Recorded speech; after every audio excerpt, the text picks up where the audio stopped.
Shields up, Ironbreakers. How's everybody doing this fine? What day is today? Thursday afternoon. Hopefully you're all doing good. And hopefully you can all enjoy a conversation with me bringing you all of the latest important gaming news, as well as some more Monster Hunter banter.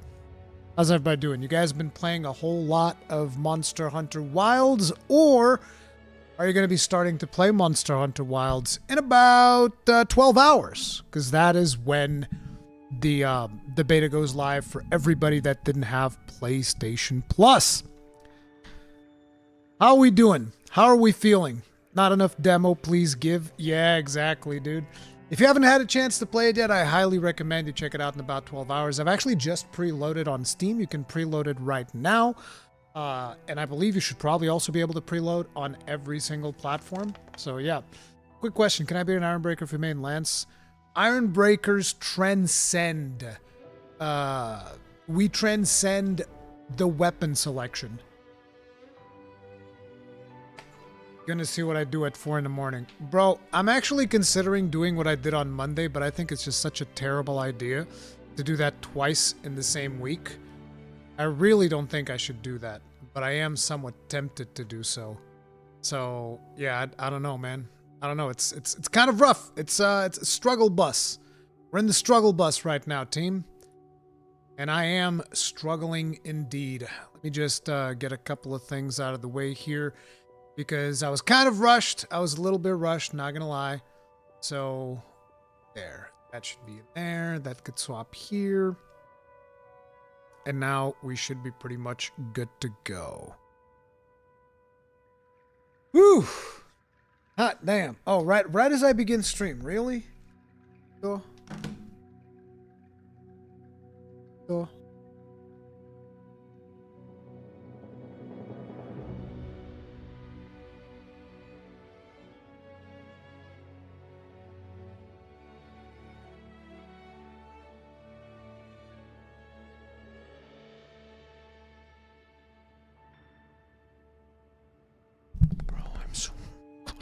You have no idea, dude. You have no idea!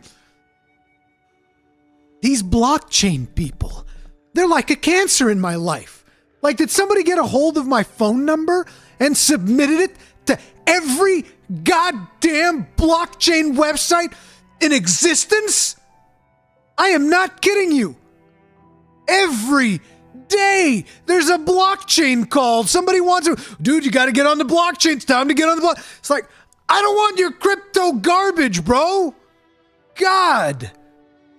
Jesus Christ. Pyramid schemes left, right, and center. Like, leave me alone. Like, what do you think? You think that I'm an oiler because I do YouTube videos? Like, let me tell you, that's not my goddamn life. Jesus Christ. Boy, I'm not every week I get like minimum 3 blockchain calls.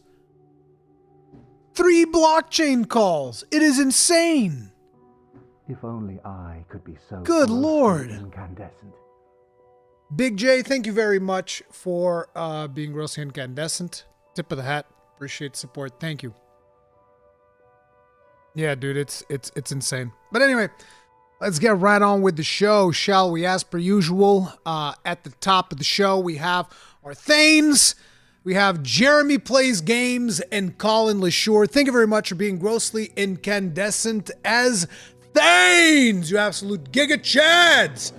Tip of the hat. Really appreciate the support, people. Thank you. Thank you very, very much. I appreciate you. But we have a lot of things to talk about today. So the topics are going to be, we're going to start by ranking all of the Monster Hunter weapons based on what I've played so far on the Monster Hunter Wilds beta. I did play every weapon at least once. Actually, I think I played most weapons more than once, if I'm not mistaken. So at this point, I got a lot of opinions on stuff that I want to talk about, and I am going to be rating them by how I feel, how fun they are, because that's like the most fun way of doing things. And obviously, I'm going to let you guys do your own rating. We are going to go ahead and do a 1-hour poll I'm going to create a live event. And I think that if you guys go in here, you should just be able to vote.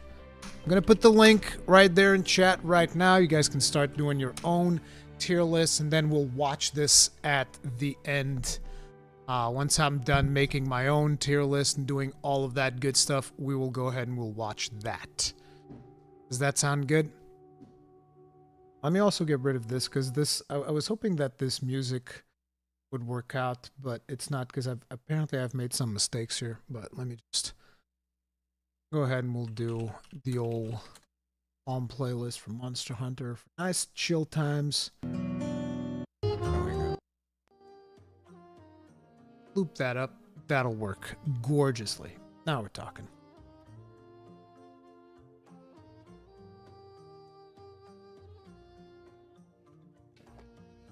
Fun is the best metric. Damage balance is always subject to change. Pretty much.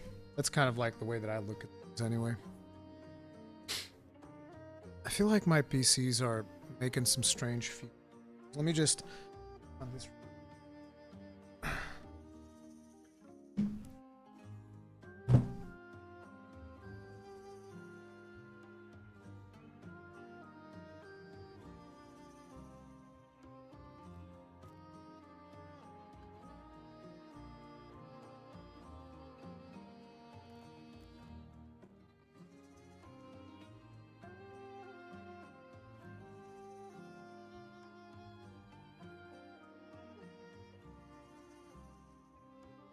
Oh, great.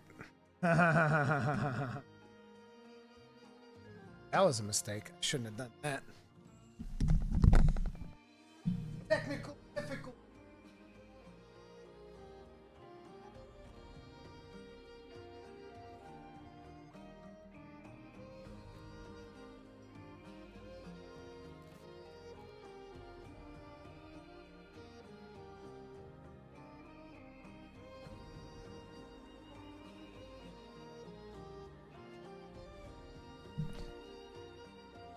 Okay, it feels like my ground loop isolator is kicking the bucket, so I'm gonna have to buy another one.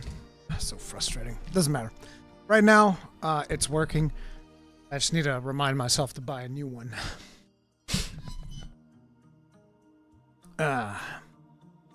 Please rate longsword fairly without any hate. Oh, you want to start with longsword?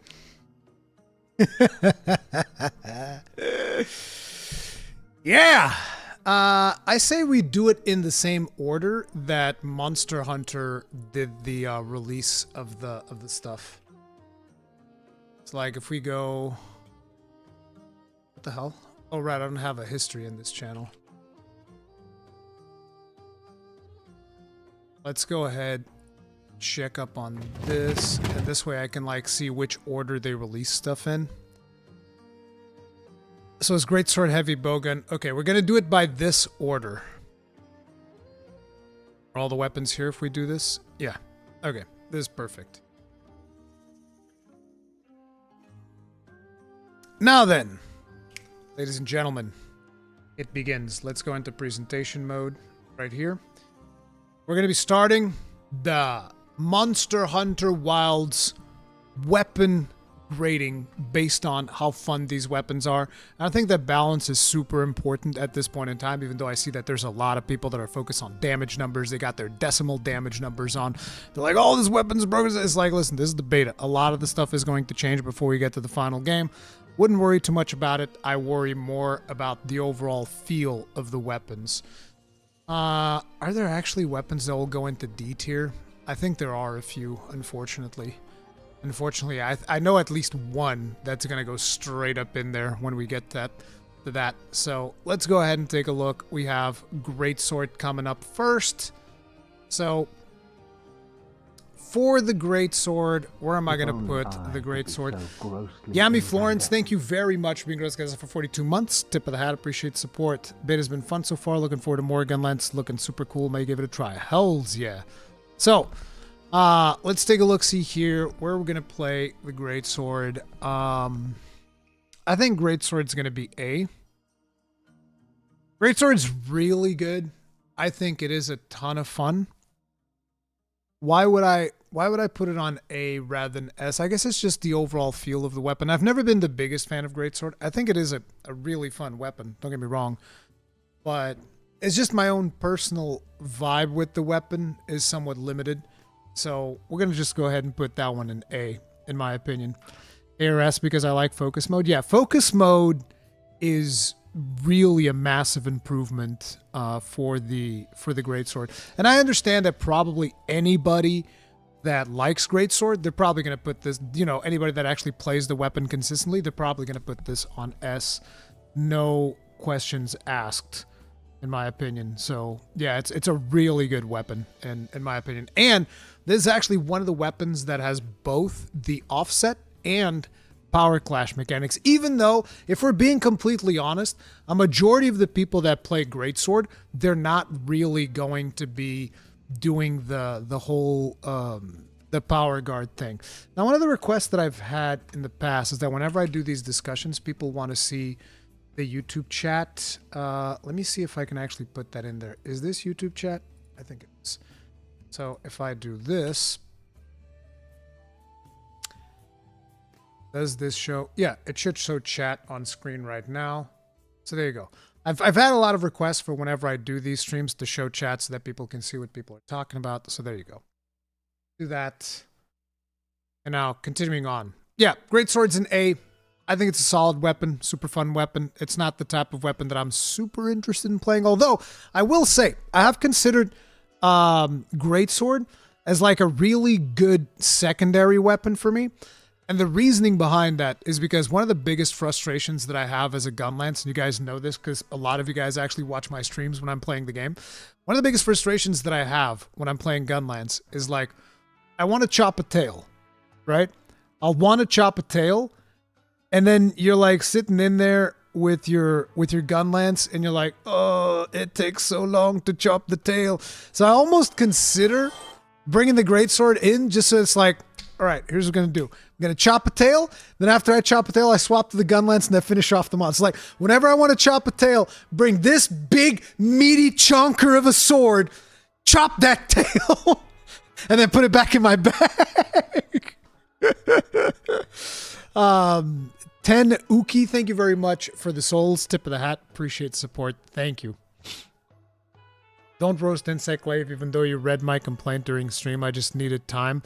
Soloed raid how easy. That's not the reason I mean, listen. We'll talk about Insect Glaive when we get to the Insect Glaive, all right? Let's not get ahead of ourselves. I'll talk about the Insect Glaive. But overall, I don't have a whole lot of things to point towards the greatsword. It's just that one. It's just a type of weapon that I don't tend to use that much, so it's not really like gonna reach S tier. I think very few weapons are gonna reach S tier for me. Which is just the way that it is. It is what it is because that's the whole thing. And keep in mind, a lot of people tend to take these tier lists way too seriously. This is just a fun exercise for all to just play around and do a little bit of banter because we love talking about monster. At least that's the way that I look at it. If somebody's actually looking at this as like, oh, Rurikhan doesn't like this, and they're actually thinking about it, you know, don't really think about that stuff, okay? That's the way that I look at it. It's just an opinion. It is what it is.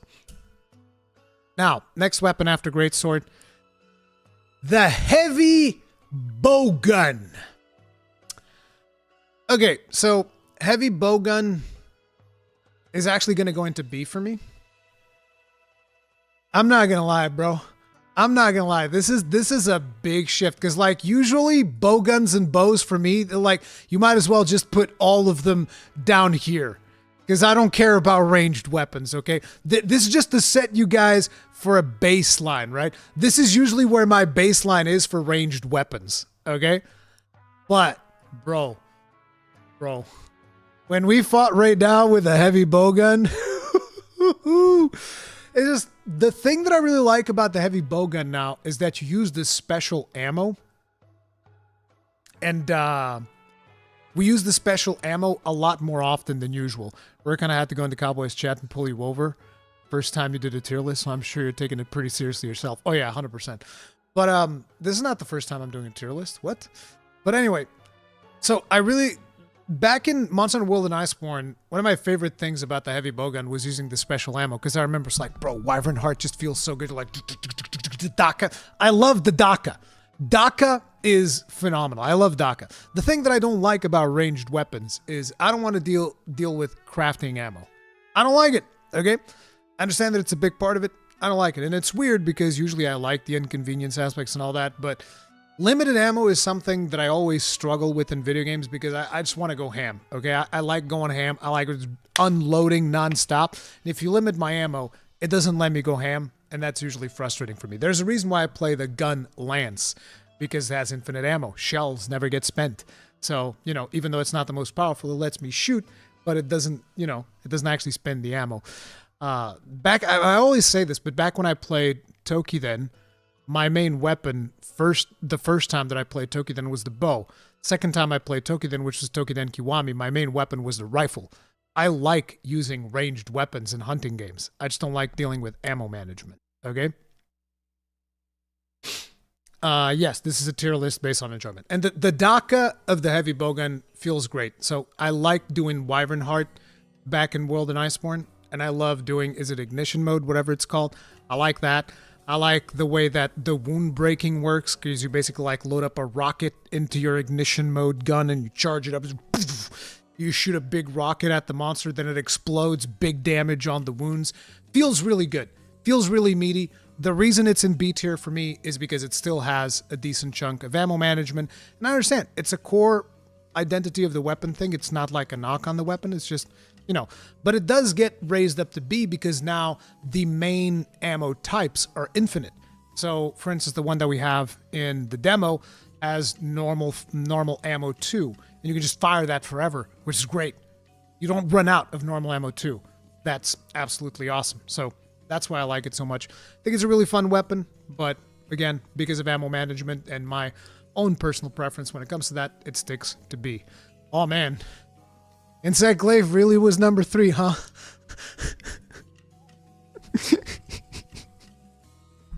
Oh no. Oh no. Oh no. Wait, I think I know how to fix this. How do I exit? Let's go to normal view. Here's how we fix this, guys. How do I add another one? Can I add another one? Add a row below. Yeah, there we go. There we go. So this is going towards green. So let's make it like blue. So it'd be like, or is it like this one? Yeah, like this one, right? Yeah. We call this one the insect glaive tier, okay? That's what we do. Actually, no, I think we don't need this, okay? Okay, maybe I'm being evil, okay? I'm being evil, okay? We'll just call this one the insect glaive tier.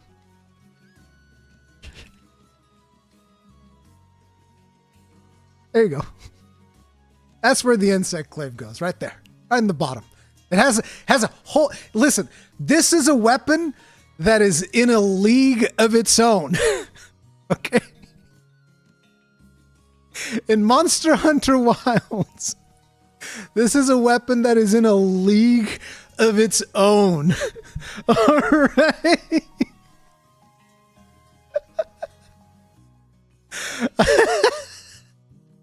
I'm sorry. And by the way, I'm not with this. I'm not saying that the weapon is bad. I want to make that perfectly clear, because I told you at the beginning, this is not based on performance. I'm sure that you can shred monsters with this weapon. There's no question in my mind that you can shred monsters with this weapon.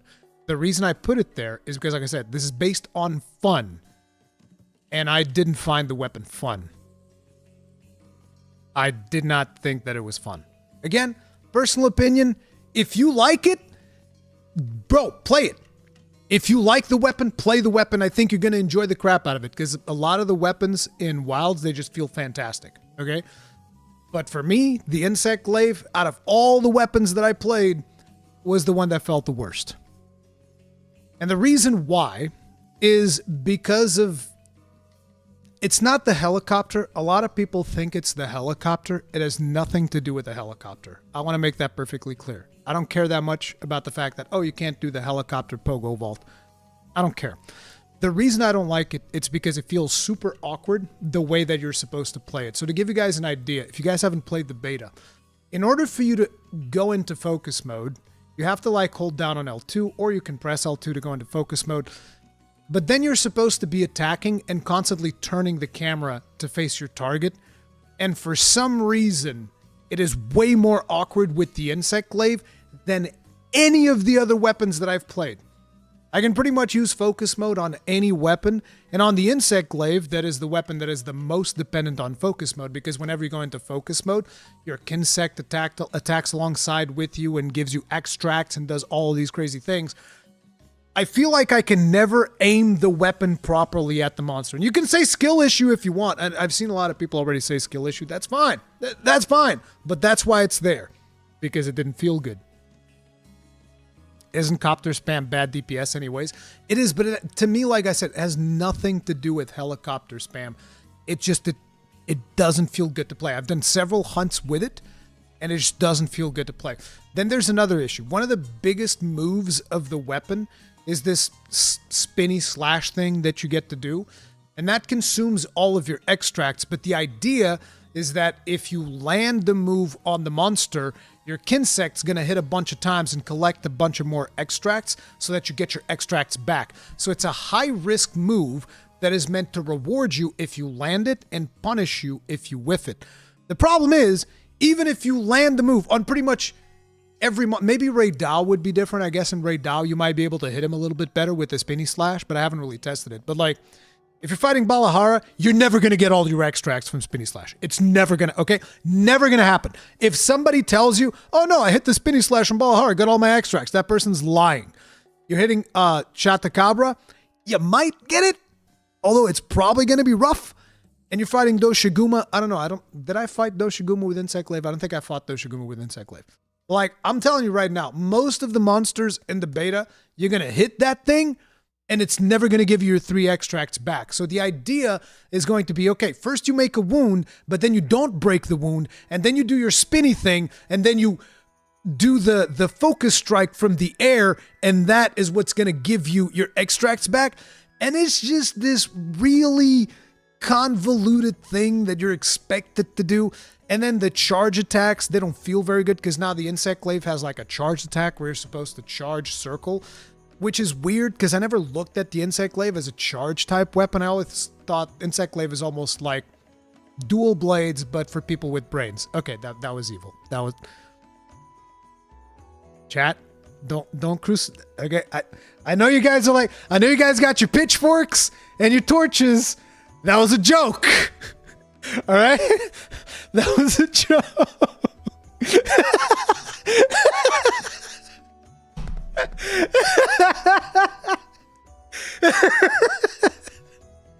No, it's a joke, right? No, but that's the thing that I'm getting at is like, I always saw the Insect Glaive as a fast type weapon, right? Not as fast as dual blades, but like kind of like an intermediate between dual blades and something slower. So it's a weapon that's very fast attacking. And when you put a charged attack into it, it just feels weird. It feels off. I did not like it. And then on top of it, you need to do that charge attack in order to then get to the spinny thing, which is just like super high commitment for a weapon that to me never really had that high commitment to begin with. Because usually you're going in with the Insect Glaive, you can go in and out, do a little bit of damage, you do your little aerial shenanigans, do all of that stuff. And you know, it is what it is. And you can also do that move by doing the Wyvern dive into the big charge attack and all of that. But the thing was, I've done, I don't know if it was 3 hunts or 4 hunts, because guys got to remember, there's only so much time that I have on the beta, and some of that time is also used in research for guides that I'm doing and stuff like that. So would I like to have done 100 hunts with the Insect Glaive to be able to tell you more about it? Sure, but there's not enough time. There's limited amounts of time that we have in the beta, right? So the hunts that I did, it just doesn't feel good, and it feels awkward to play. And from all of the weapons that I've played, it felt more awkward to play than pretty much anything else, which is weird because usually I pick up the Insect Glaive. Like, listen, Insect Glaive was kind of like in Monster Hunter World and Monster Hunter World Iceborne. Whenever there was a monster that I'd be like, man, I just don't feel like dealing with this monster's bullshit, I'd pick up the Insect Glaive and beat the crap out of it. Like, listen, Arch-Tempered was it Arch-Tempered Ruiner or Arch-Tempered Nurgi? I think it was Arch-Tempered Nurgi, right? Arch-Tempered Nurgi had that one dive bomb that he did that was like super deadly. But other than that, he didn't have much else. He just did a crap ton of damage. I picked up the Insect Glaive, killed him first try. I did cart because he caught me off guard a couple of times with the big pounce thing. But that it was a weapon that I would pick up whenever it's like, I don't feel like dealing with this monster's nonsense, and you just go in there and you beat the crap out of the monster, right? That was the thing with the Insect Glaive. And I also played Insect Glaive in Rise and Sunbreak, felt fantastic, really fun. And then I jumped into Insect Glaive here, and I was like, "This." And here's the thing: I was having conversations with Cowboy initially because Cowboy was complaining to me. If you guys remember, on the first day of the beta, on the tail end of that stream, I got together with Cowboy. We were talking about stuff, and Cowboy was complaining about Insect Glaive, and I was like, "Oh, it can't be that bad. I mean, come on! All it's missing is the helicopter. Everything else should be really fun." And then I played it the next day, and I was like, "Oh." I guess it can be that bad. I don't know. I don't know, dude. So that's why that is there. I feel like I need to justify that. But again, like I said, this is a fun thing for me, right? It wasn't fun. Out of all the weapons that I played, probably the least fun weapon to play for me. But look, you play it tonight when it's on the beta, play it, try it out, figure it out for yourself. And if you enjoy it, you enjoy it. Nobody can take that away from you. Okay? That's my thoughts on that. Now let's see. Which one's the next one?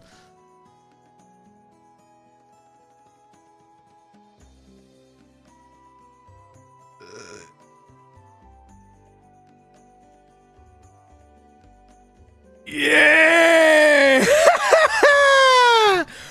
Woo! Let's go, baby! Bro, it feels fantastic. It takes a significant time getting used to. I think that a lot of players that jump into gunlance, they might actually not enjoy it, but it feels so good. Gaijin Hunter, I'm going to make a video and put gunlance in the gunlance tier at the bottom. Why would you do this to me, Gaijin? I'm just being truthful. I'm just being truthful, dude. Listen. Here's what you need to understand, okay? They made a lot of changes to the gunlance, but like, look, here's what you gotta understand, Gaijin, okay? They removed the shelling sharpness penalty. Oh, it's just you don't understand.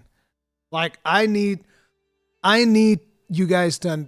You guys will never understand. Those of you that don't play gunlance, you will never, ever understand the sharpness tax of gunlance, okay? You will never understand the sharpness tax of gunlance. The sharpness tax of gunlance, it was like, listen, gunlance has so many taxes. You have your mobility tax, you need evade extender. You have your guard tax, you need guard skills. And you have your sharpness tax.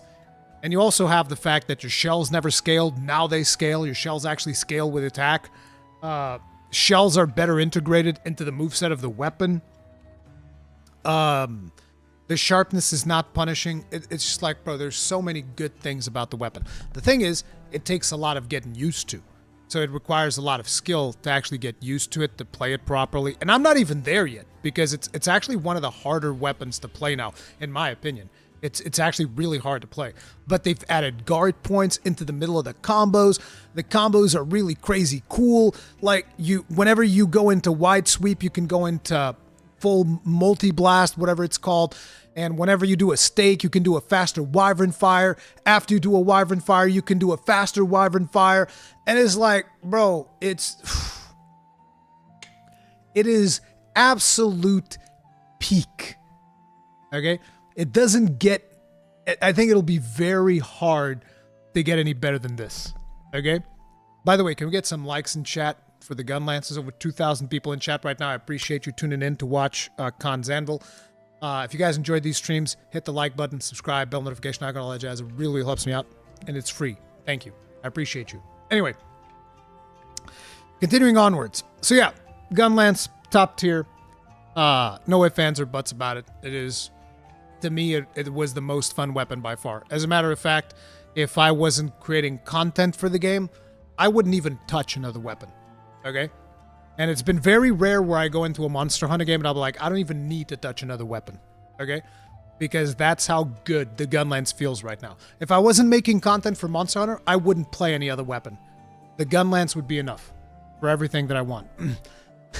Sir Snarf, I want a girl to talk about me the way Rurik talks about gunlance. He would play like me if he could. Exactly! Wada only plays Charge Blade. I would play like Wada if I could. It's really, really good. Really, really awesome. Alright, now, let's take a look, see which one comes next. Hunting Horn! Hunting Horn. All my fellow duders out there, where do we put the Hunting Horn? I'm actually curious, where do you guys think I'm going to put Hunting Horn, chat? I want to see if you guys have been watching my streams. Where would I put the Hunting Horn? Did I enjoy Hunting Horn? Did I not enjoy Hunting Horn? Were you guys paying attention?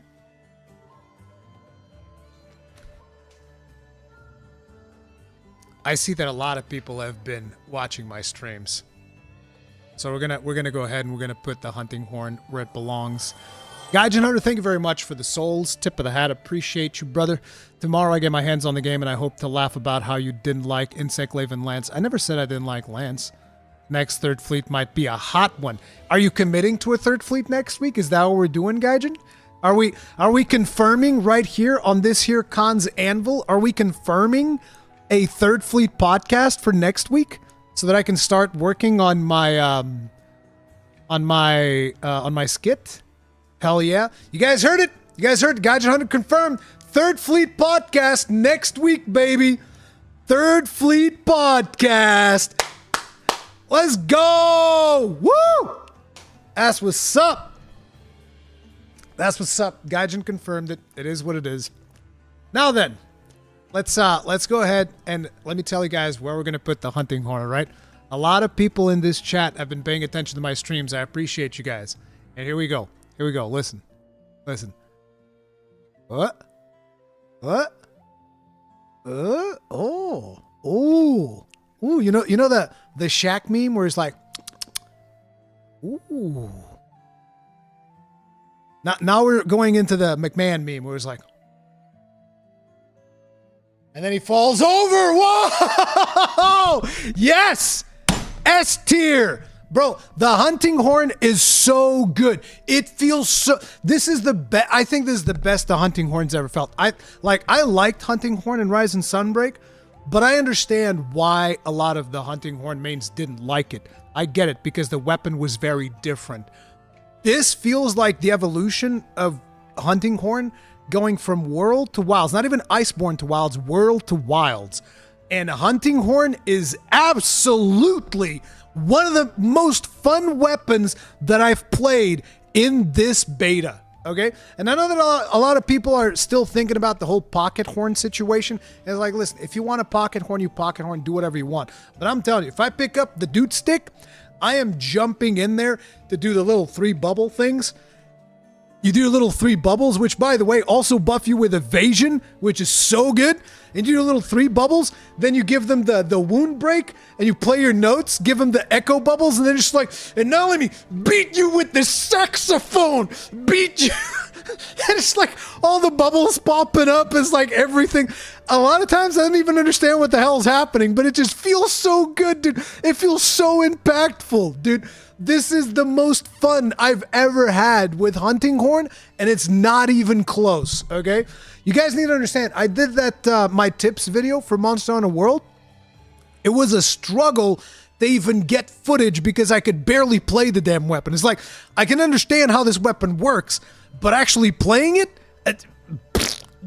I don't know. If I need to do the guide in Monster Hunter Wilds, it's actually going to be pretty easy, like a crash course type guide. Super easy, super fun. It's fantastic. Like I know that I'm just glazing Hunting Horn right now, and I will keep doing it. It is absolutely awesome.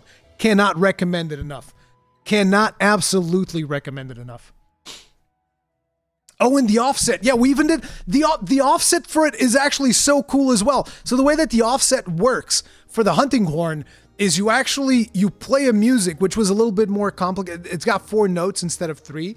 So you play the music. But once you play the tune, it's just banked. It's just banked in there, and then you can do whatever you want, and you just have one in the bank. And then when it's time to offset, you do like a wyvern fire input.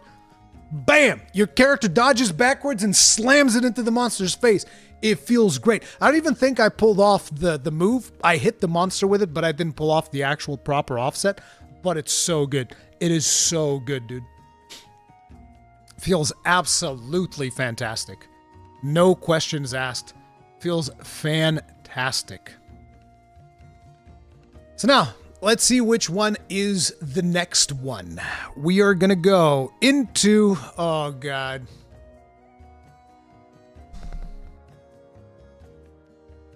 This is the moment. This is the moment where the entirety of the Monster Hunter community... Wait, Ryan the Cypher, thank you very much for the souls. Tip of the hat, appreciate the support. I'm a Charge Blade main. The Hunting Horn is peak in this game. You get to beat an overgrown frog to death with a steampunk saxophone. Game of the year 2025. Absolutely, dude. Okay, so listen. In this moment where we're going to pick up the longsword, right? At this moment, this is what the entirety of the Monster Hunter community is doing to me right now.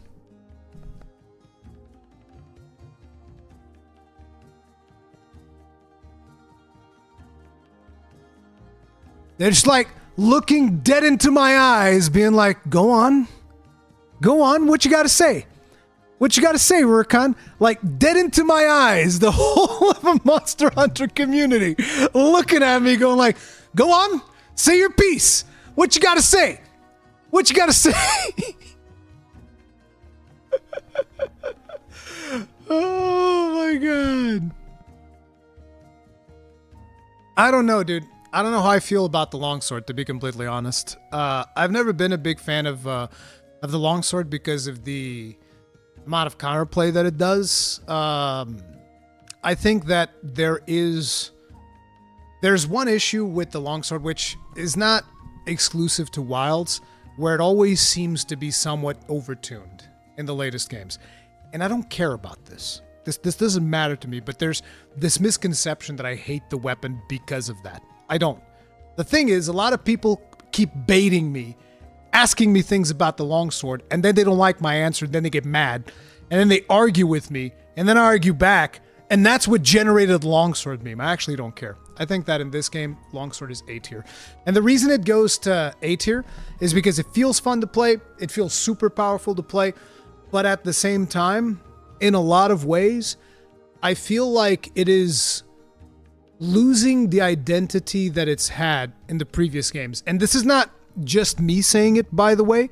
There are a lot of players that used to play longsword back in like the three Ultimate days and Freedom Unite and all of that stuff, and they don't like the weapon anymore because the weapon has shifted. So I think that one of the things that Wilds is doing is it's making it way too easy for you to charge your gauge. And I don't know, I even know of people that say they don't want to play the weapon because of that. But basically, like, here's the way in which you level up your gauge, like the fastest way. You just hold down R2. You do a charge attack with R2, 1 level. Do a charge attack with R2 again, 2 levels. Do a charge attack with R2 again, 3 levels. And you're done. You're done. Like, you're at 3 levels by doing 3 R2 charges, and I'm just like... I mean... woo! King Kase 007, but that requires positioning. See, this is exactly what I'm talking about. What you just said there, but that requires positioning, you say that as almost as if no other weapon needs positioning. Longsword's the only weapon that needs you to position. It's like every weapon requires positioning. What do you mean? If you don't position properly, you don't land true charge slashes. If you don't position properly, you don't land your multi-stake worm blast. Like, every weapon needs positioning. What is this argument? But see, this is why the meme comes up, because I'll say something about longsword, and people, like, start arguing with me about it. And that's how it starts. But, yeah.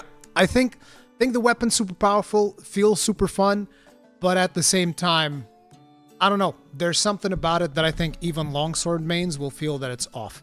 And then it also has the follow-up to... Wait, I can actually show you guys this. I can actually show you guys this. All right? Let me grab this real quick. This clip. From my good friend.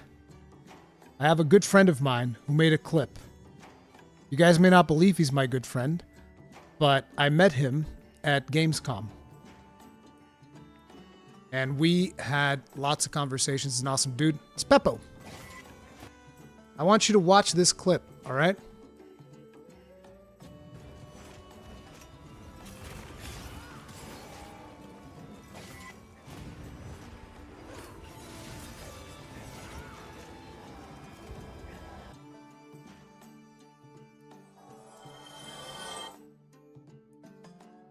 I'm just going to say that if I'm midway through a multi-stake, wyvern stake blast, and the monster's over here, and I'm over here, what happens is I miss.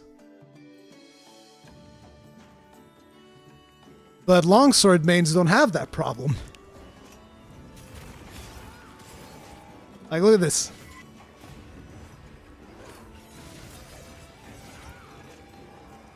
That's a ranged longsword. Psionic blade. It's really cool. But I don't know, man.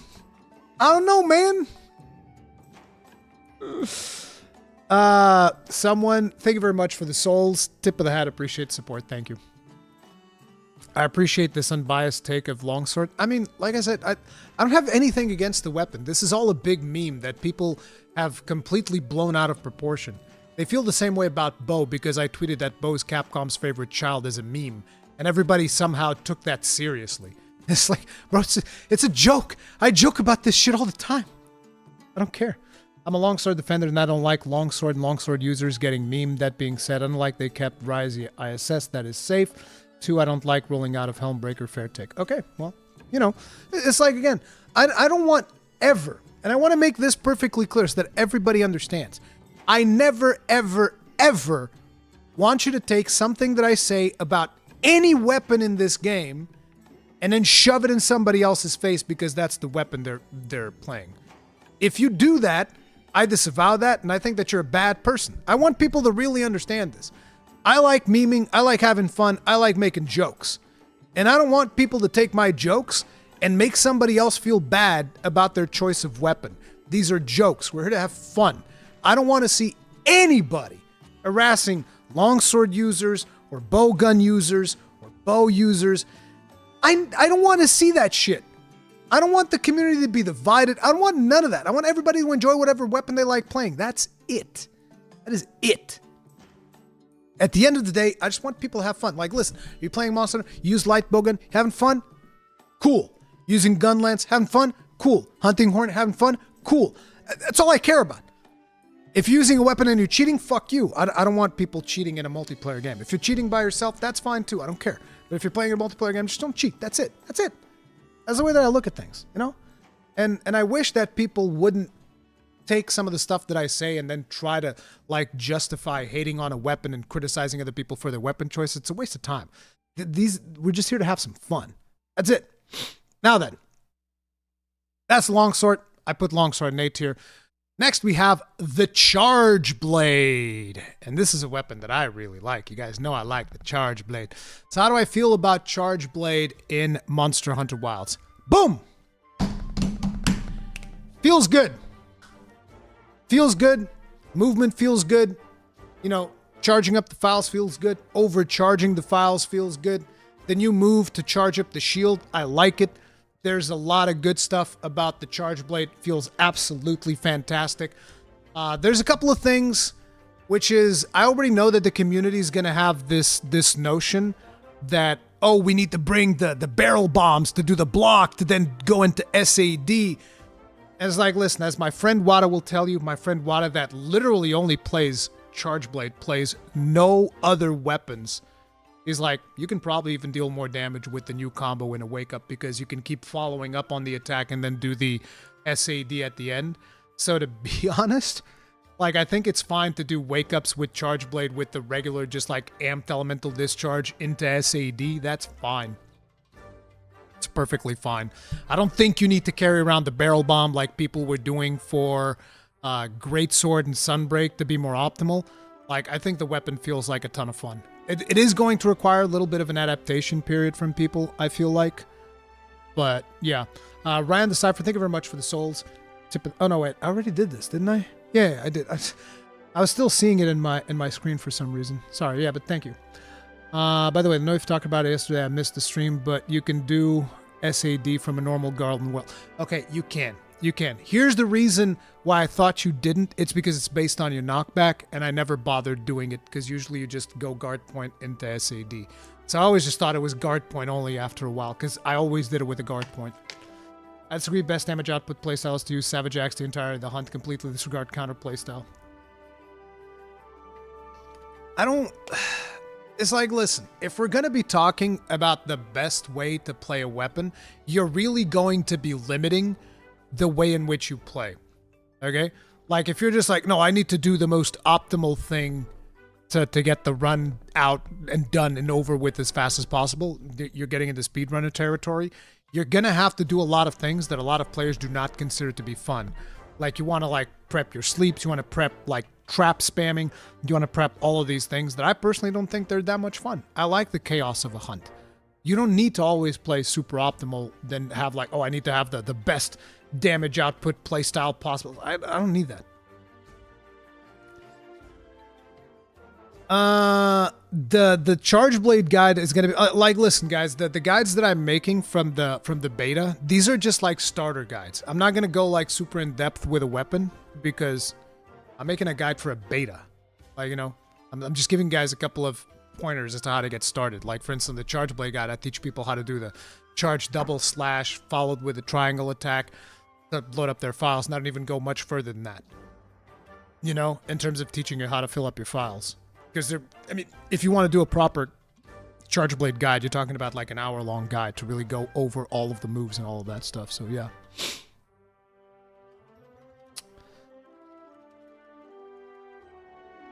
But yeah, I think that Charge Blade's super solid. Feels fantastic. And yeah. And again, I'm not looking at this again in terms of damage. I'm looking at this in terms of how fun it is to play. Keep that in mind. Next up, we have the hammer.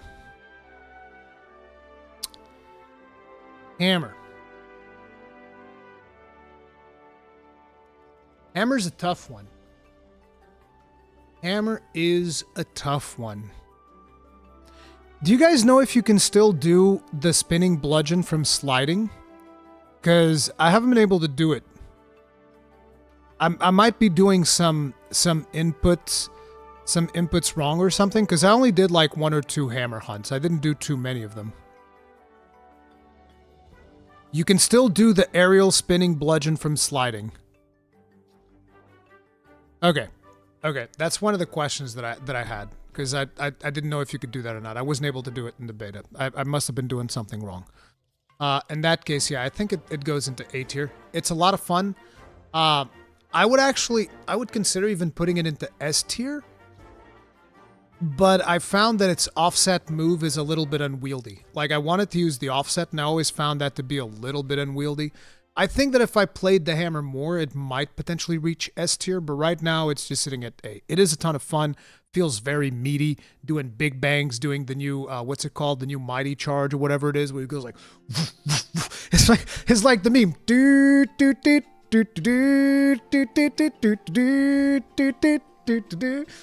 But yeah, it's a ton of fun. Yorick, thank you very much for the souls. Tip of the hat, appreciate support, thank you. Do you feel there's a discussion about maining weapon or using only one versus using what's more fitting for the hunt, like having to switch to another one because you can't reach a monster part? Yorick, that always depends on what is your objective as a player.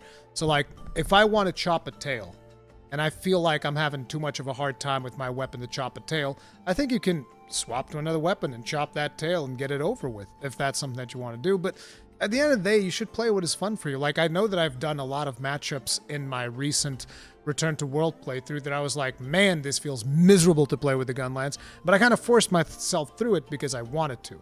But at any point in time, I could have just swapped to another weapon. It's basically based on your personal preference and stuff that you want to do.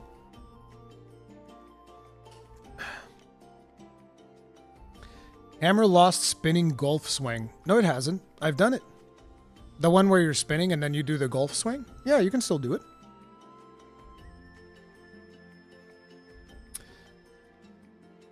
Sorry I'm behind. Could you catch me up real quick on what an offset move is? Okay, so offset move is...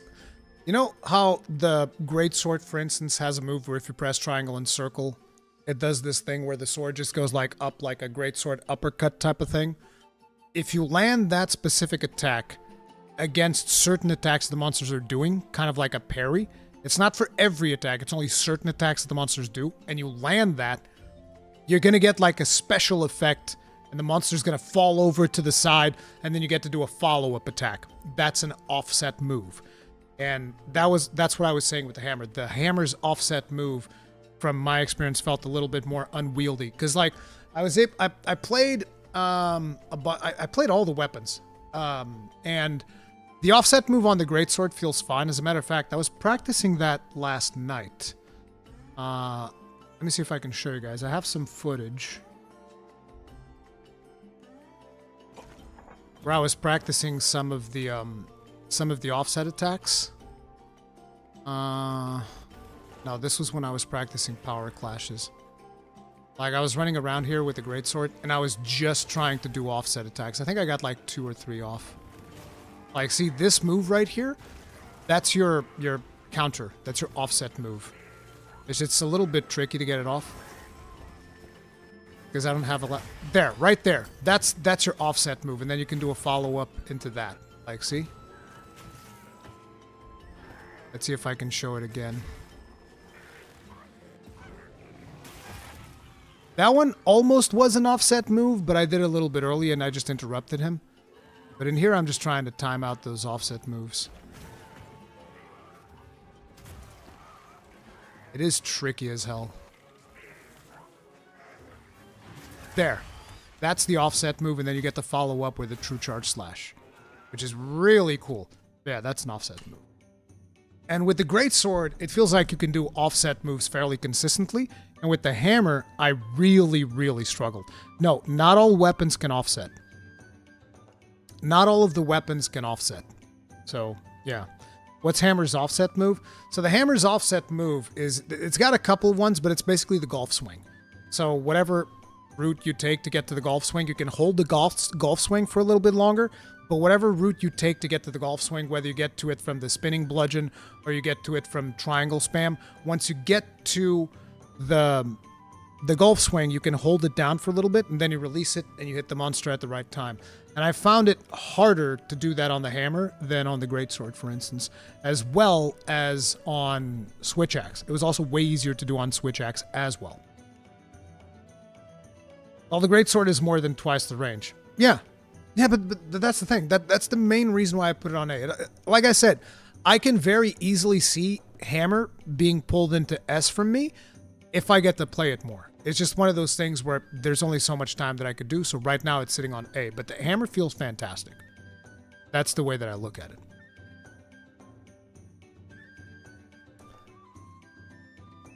Yeah, offset moves are a stylish thing that you can do once you know the monster a little bit better. Hammer has the single hardest hit in the game now too. Really? Does the mighty charge deal more movement value than true charge slash? I wasn't aware of that. Anytime when servers are back up, the servers are going to be back up in about 11 hours. Problem, I think, is with 2 different weapons, different armor skills. Mains are charge blade and bow. I need some stamina surge for the bow, but I need block for the charge blade, or did I miss some information? We still don't know exactly how that's going to work. We know that offensive skills are going to be in the weapons, and then other skills are going to be in the armor, but we don't know how skills specifically like those, if those would be skills that would be in the weapons, because you can consider stamina surge an offensive skill if you're playing a bow. So we don't know exactly how it's going to work yet. We'll see. But whenever you swap a weapon, your weapon will have decorations on it that will have skill points. And so that's the stuff that swaps. Your armor itself doesn't swap.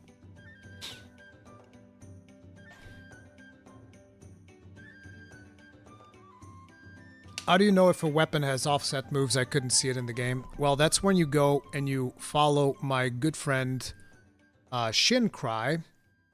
Where is it? Oh, I don't have the Shincry post in here. Damn it. Give me a second. I'll grab the Shincry post. And I'll link it to you. Shincry put a bunch of hours into doing this. I think I already retweeted this. So if you're following me on Twitter, you've probably already seen it. I see that it's got a lot of likes, a lot of tweets. But you guys can grab that. And here it is.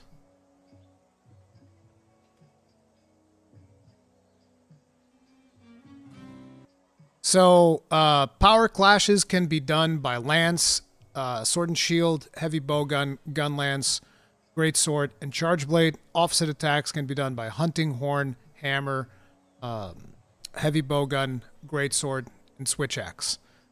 And that's it. The other weapons don't get a clash or an offset attack. That's what we know at this point. If you check out that, there will be more information about how all of this stuff works. Okay?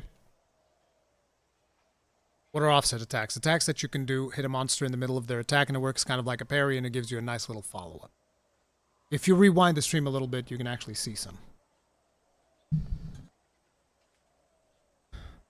Jesus, so many people asking what are offset attacks. Okay, I'll show you Shincry's video. He shows a couple of offset attacks on it. This is an offset attack. But you need to land it at the right time. Like there. Boom. That's an offset attack. See? And it gave him a follow-up.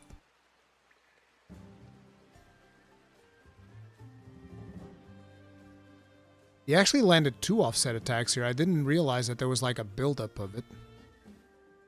Boom. Right there. That's the offset attack. But yeah, check out the link that I posted in there if you want to know more about offset attacks and clashes and all that stuff, because Shincry explains all of it in that video. I'm going to be making my own video talking about it later, which is why I recorded that footage yesterday. But yeah, that's how it works. It's me. I'm the offset attack. It's basically a parry or a counter. Kind of like that. Now then, we just did the hammer. So next up we have light bowgun.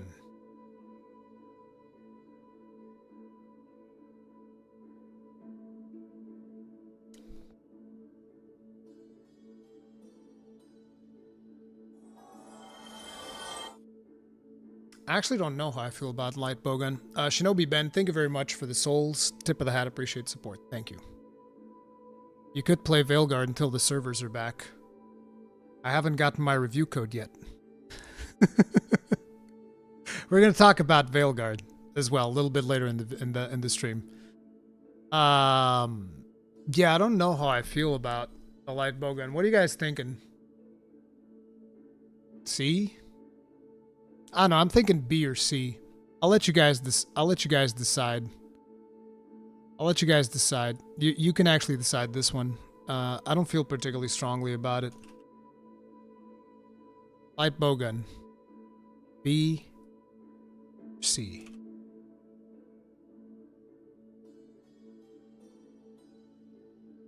And let me tell you why I feel like it's a B or a C. I think it's a lot of fun. It's got like its thing where it fires faster now. It's got the mines that I really like. And it's got this weird mechanic with the follow-up shot that I don't really know exactly how you're supposed to do that, because it deals more damage, but it also feels weird because I think it's got increased recoil or something. So you're firing, and then you hit the follow-up shot, and then you fire again, and then follow-up shot. It feels a little bit weird. So I don't know about that. I join now. Sorry, the insect glaive tier is for memes since it's bad, or it's actually very good. It's because I didn't find it fun. I'm not saying that the weapon is bad. It's because I don't find it fun. I'm ranking weapons based on fun, how fun they were to play. Because I think it's not particularly useful to rate them in terms of power on a beta, because that's going to change by the time we get to the final product. So I'd rather rate them by how fun they were to play. And Insect Glaive, to me, was the one that I liked the least out of all the weapons, and it wasn't even close.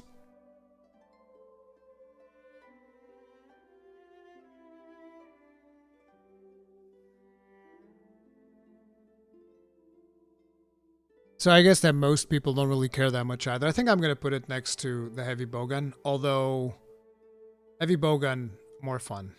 Heavy bowgun more fun. But they're both basically on B tier. That's what I would think. Thank you for your answer. Was always not good with gunlance, but in this beta I found it fantastic. So also your guide video for gunlance, fell in love with it even more. So thank you. You're welcome. I'm going to be releasing my charge blade guide after this. It's a bit of a crash course. It's going to be a little bit rough on some people, but hopefully it will be useful. Yeah, that's a light bowgun. I don't have a whole lot to say. I haven't played it that much, so I don't have strong feelings on it. Sword and shield. Sword and shield.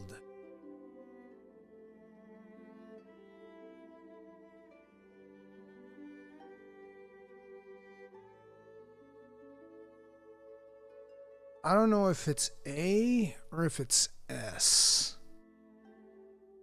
It's really good. It's a ton of fun.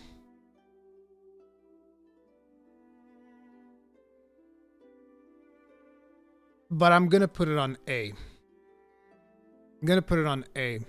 And let me tell you why.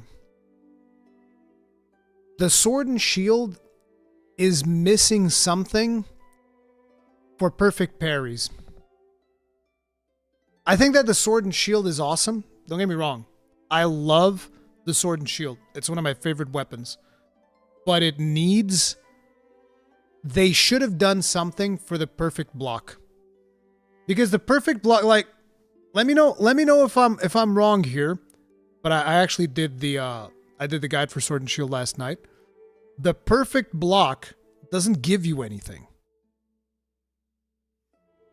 It doesn't give you anything. You can take the time to do a perfect block, and the only thing you get is like, hey, you didn't get knocked back. Does perfect block have a follow-up? It does. It's got like 4 of them. It's got 4 follow-ups, but none of them are like amazing. Gives you a spinning reaper. Yeah, so? Actually, I don't even think you can spinning reaper. I don't think you can spinning reaper out of a counter.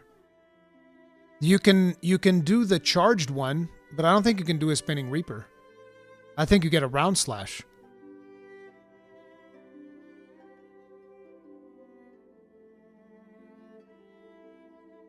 Yeah, SNS being able to get focus strikes midair is awesome. Insect Glaive can do that too.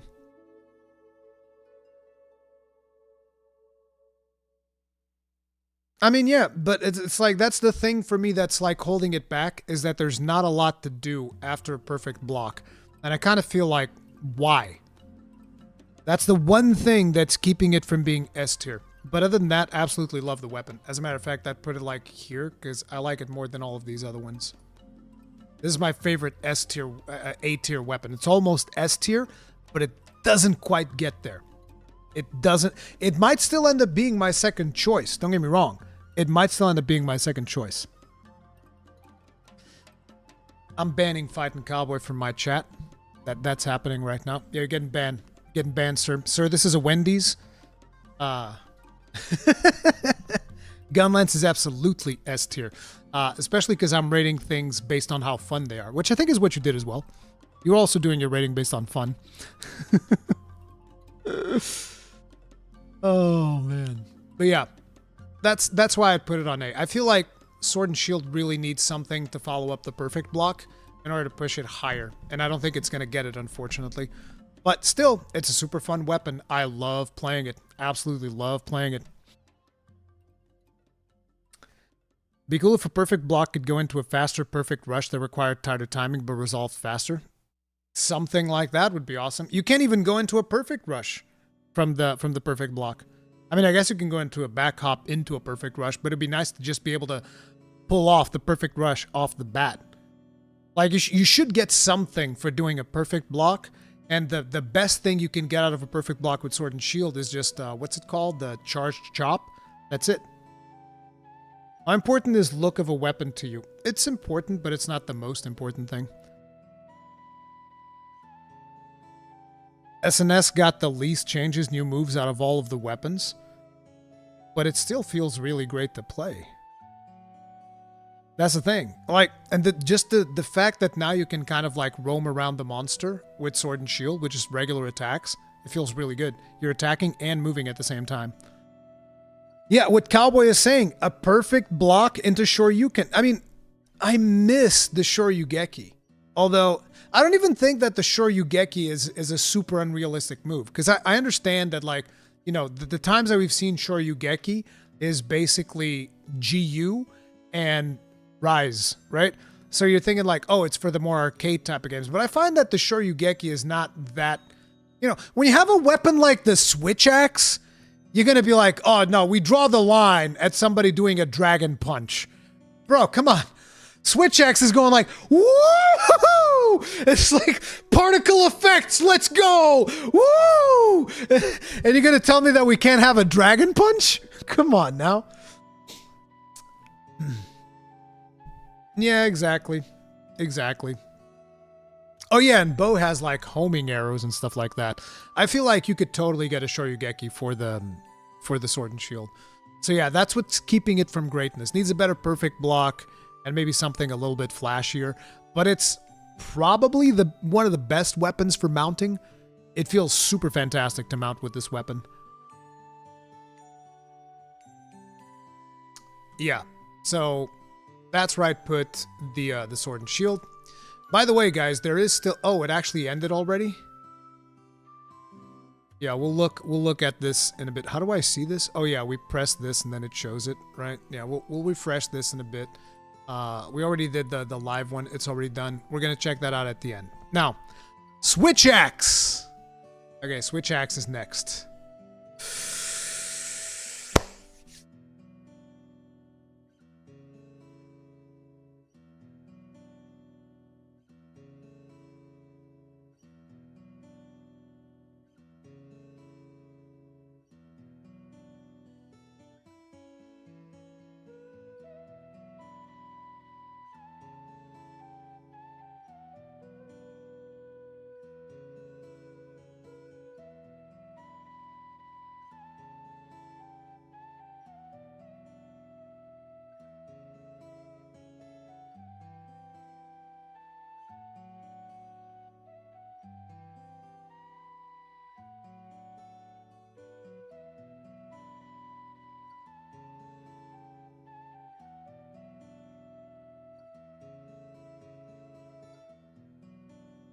I'm baiting, dude.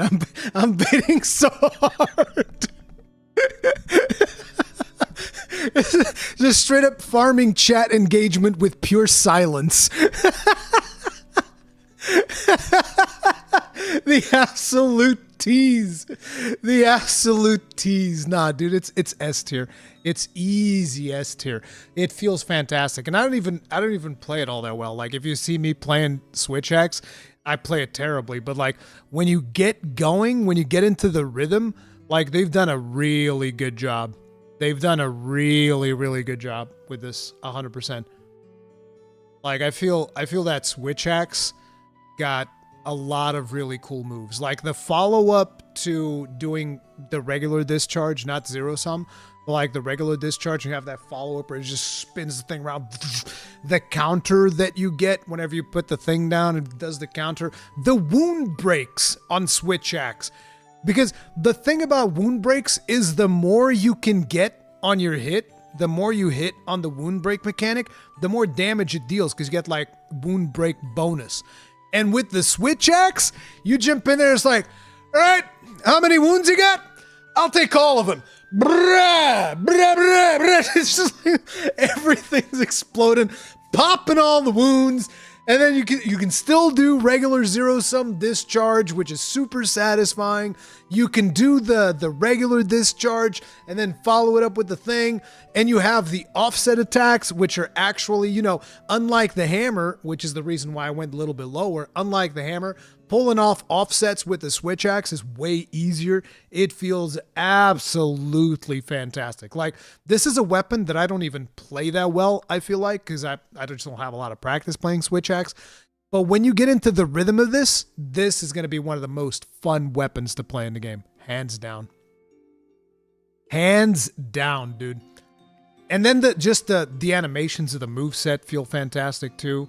So, yeah. Don't know if we tried these weapons, but where do you sit about hit feedback on some of the weapons like longsword, greatsword? I've heard a lot of people complain about the hit feedback and the hit stop and all that stuff. I haven't really felt that much that the impacts aren't there. I felt that it's fine. I think that the biggest thing is that the performance issues potentially prevent people from really feeling the game as impactful as they felt before, because you're used to playing, like, at this point, Rise and Sunbreak as well as World and Iceborne at solid 60.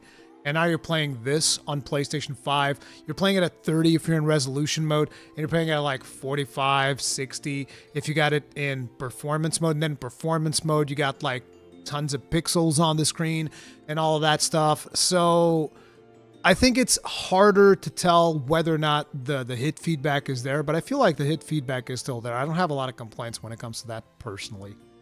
For any of the weapons that I've played, really. So, yeah.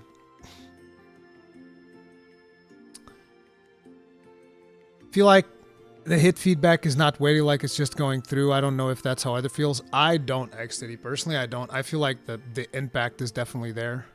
But I've heard that complaint from a lot of people, so you're not alone. I promise you, you're not alone. I've heard a lot of people complain about that. So, yeah. Now then, what else we got? We did switch axe. We're going to do bow. Oh, man. Do I have to do bow? I just realized that I don't have any weapons in C tier. Maybe I'll put the bowguns in C tier, just to even things out a little bit. I mean, I'm not that interested in bowguns. Arctic Dark, thank you very much for the souls. Tip of the hat, appreciate support, thank you. I think actually what I'm going to do is I'm going to put light bowgun in C tier. There you go. We've just demoted light bowgun just to have something on C tier. Just most of the weapons feel great, dude. I'm not going to down rank weapons just because... I mean, I did just do that the light bowgun, but... Whatever. Anyway, we're doing bow. Bow. It's hard to tell with bow because the limited stamina management stuff that you get makes it kind of hard to keep your charge. But I think that bow is actually going to go into S. The fact that you got rid of like all... And it's not even a weapon that I like playing that much, but when I was playing it, even though I was playing it wrong, I was playing the bow wrong. I'm very much like not particularly good at bow.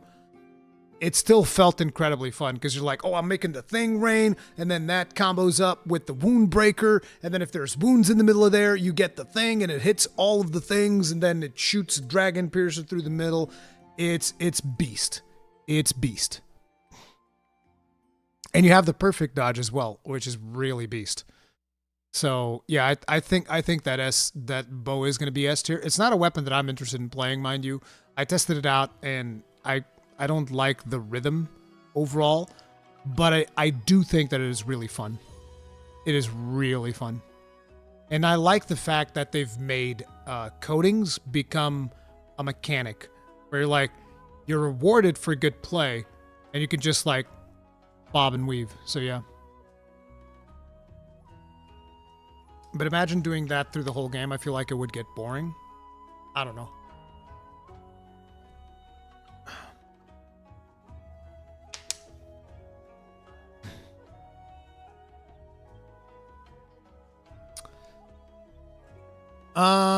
Let's see what comes after bow. Lance.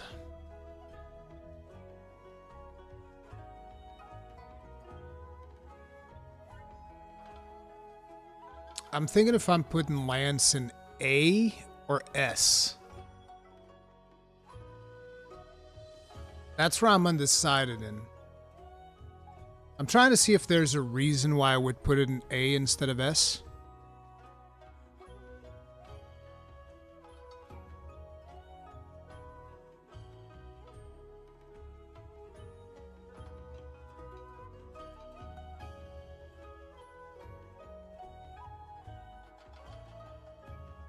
I guess I'd like a stronger, perfect block counter. Kind of like the same thing that's happening with the sword and shield. I feel like you're not that rewarded for perfect block. You do the shield bash a little bit, which is fun. But yeah, I think A. I think A overall. I think A overall is pretty good. It's a high A, like it's probably here. It's right behind sword and shield for me, so it's a high A. It's a very high A for me, because it just feels good being that wall. You're just sitting there like poke, poke. I love the fact that they brought it back to poking and they got rid of whatever nonsense they were trying to do with Rise and Sunbreak. I know that there's a lot of people that love the way that it was in Rise and Sunbreak, but I was like, nah, bro. Nah, I ain't about that life.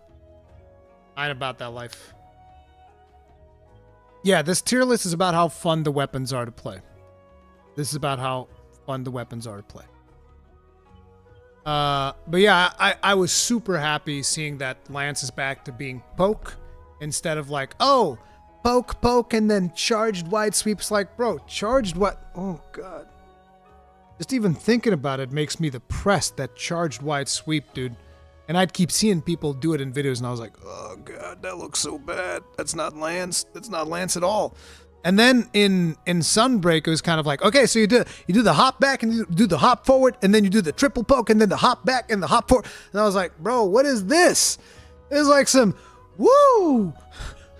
It's like, what the hell? I don't like it at all. I didn't, like, Rise and Sunbreak, I was like, bro, I loved Lance and Iceborne, okay? You need to understand, in Iceborne, Lance was absolutely peak, as far as I'm concerned. Lance was peak. But in friggin' Rise and Sunbreak, I did not like it at all. I did not like it at all. So, yeah.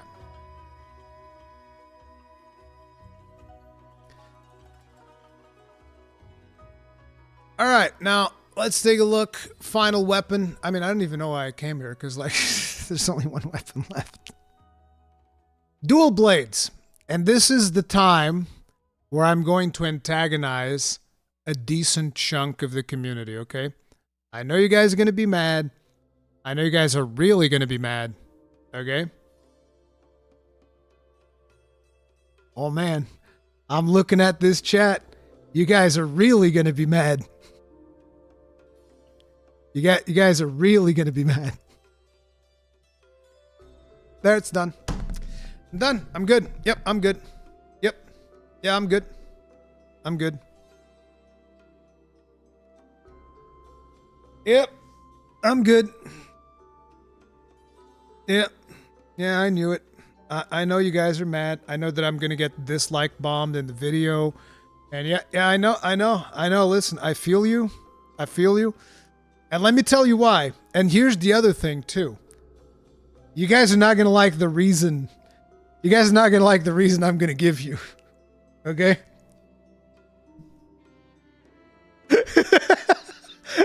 Fucking Ko is so mad.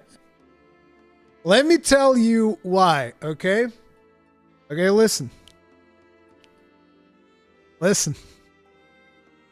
Guys, I know you're mad. I know you're mad. Relax. Everybody relax a little bit, okay? Chill. Chill. I'm aiming this way because chat is over here. So I'm doing my hands like this to protect myself. Listen, chill. Let me tell you why Dual Blades goes to B tier. Keep in mind, this is how fun the weapon is to play, okay? And the thing about Dual Blades is I'm too old to play Dual Blades, all right? That's it. That's it. I'm too old to play dual blades. I'm just too old, all right? I'm way too old to play dual blades, and therefore, you know, listen, I got my arthritis acting up, my wrists hurt, and having to go like, it's too much, bro. I'm too old. I'm too old. Like, I saw Cowboy play it, and I was like, what is that? I was looking, and his character was like, woo, woo. I was like, whoa. B-Till due to skill issue. It's not a skill issue. It's an age issue. I am old. I'm old. Okay? That's it. That's it. All right? It is what it is. Now, let's take a look at how you guys voted. How do I see this? Total results. Damn, there was no weapon in C or D tier. Let me zoom in a little bit. Fucking base, dude! Charge Blade and Gunlance top tier. That's what I'm talking about right there. That's what I'm talking about right there. Charge Blade, Gunlance top tier coming together with Greatsword. Okay, how many of you guys in this chat? Okay, listen, we need to establish something. We need to establish. Okay, I need to see something because of the results on this poll. We need to see something. Okay, we need to see something here. All right, I'm gonna do a poll.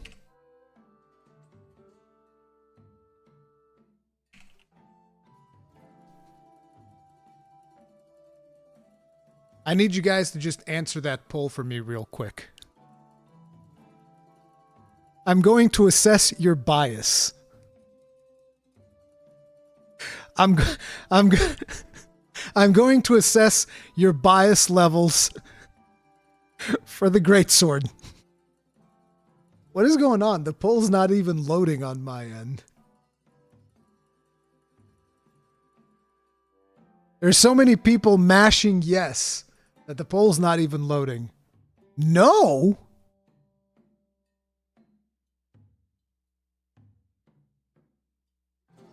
I expect, like, okay, I guess a lot of people just genuinely like the Greatsword. Hey, that's fair. That's fair.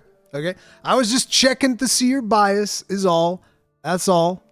All right? That's it. That's all I was doing.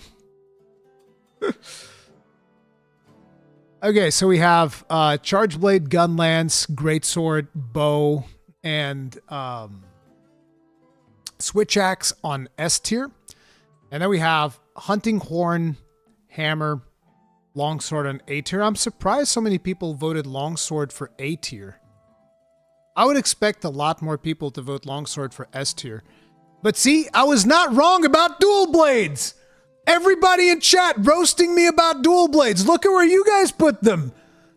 You guys put these here. I didn't do it. You did. You guys in chat put dual blades on B tier. I didn't. Well, actually, I said I didn't do it, but I also did it. But like, you guys did it too. Bunch of old people with no reflexes. No. You guys voted for this. This was not me. Surprised Insect Glaive isn't a little bit lower. I really am. I'm very surprised Insect Glaive wasn't lower. I would have expected Insect Glaive to be at least C tier, give or take. Let's look at these here votes. Oh wait, we're gonna skip all this because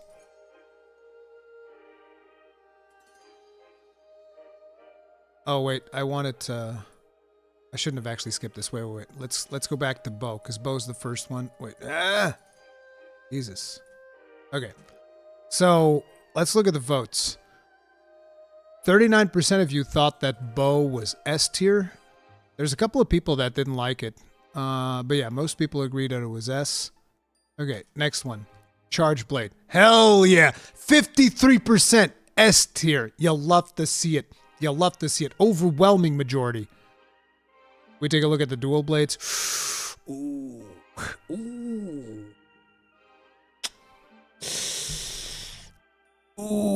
See you later, fighting cowboy.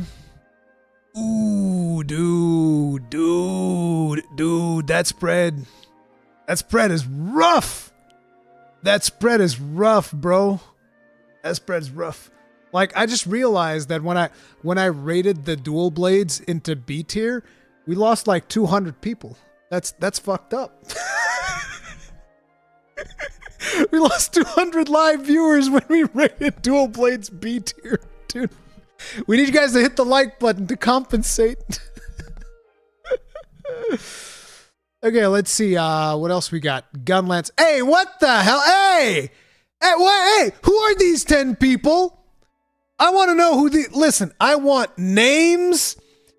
I need names. Who are the 10 people that voted Gunlance for B tier?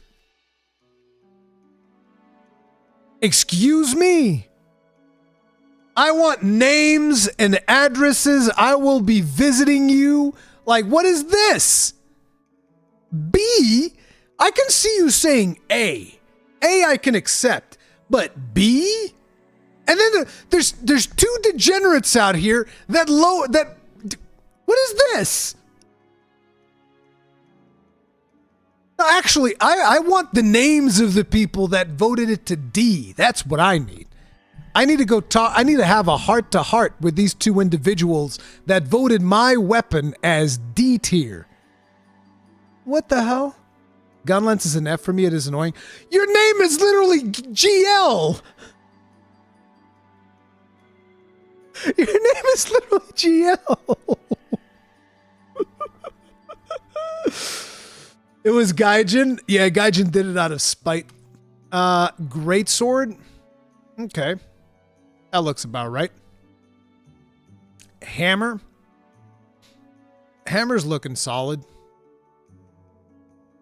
Bowgun. I guess I wasn't that wrong about bowgun. But then again, I realize that probably most of the people that watch me just don't care for ranged weapons that much, because I usually don't care for ranged weapons that much, so yeah. Man, you guys really did Hunting Horn dirty, huh? Hunting Horn deserves S tier, bruh. Can we get glaive ratings? We're getting there, we're getting there. A majority of you voted for B tier. That's impressive. I'm very surprised. But you know what? I think that what this means is that no weapon is truly that bad in Wilds.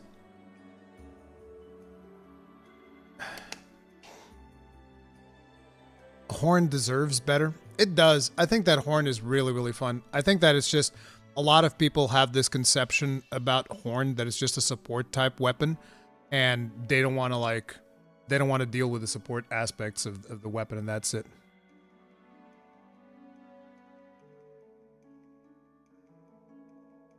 Lance.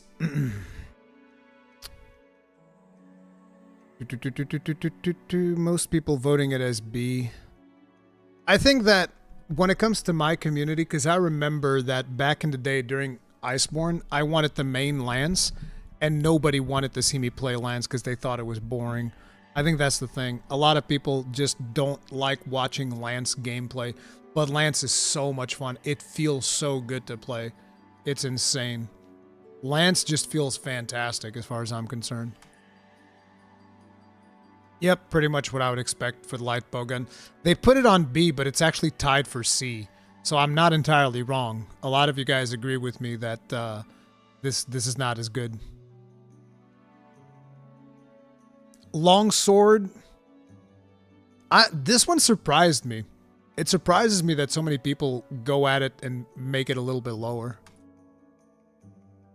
Ooh, switch axe was tight. That was very tight. Sword and shield. There's a lot of people that actually thought sword and shield should have been S tier. That's good to see.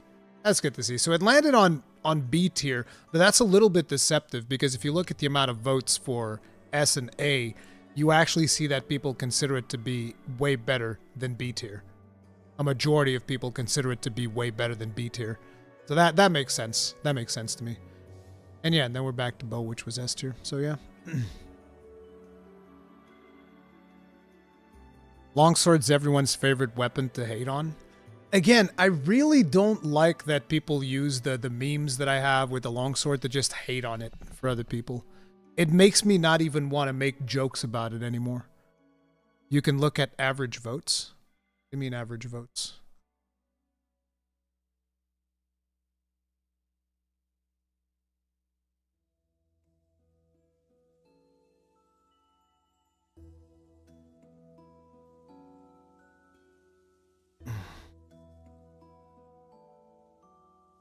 Yeah, tier list for fun. Yeah.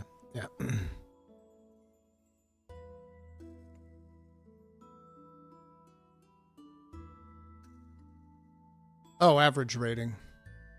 If we go to average rating, no weapon lands on on A tier. On S tier, I mean. Everything lands between A and B.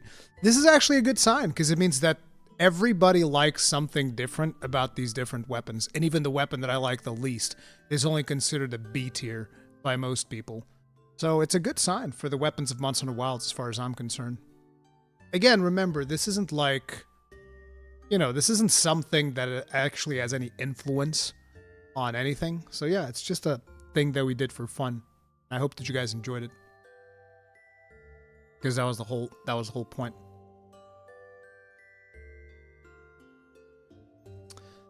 Now, I have a couple of other news that I want to talk about. We're going to touch up on this Veilguard situation.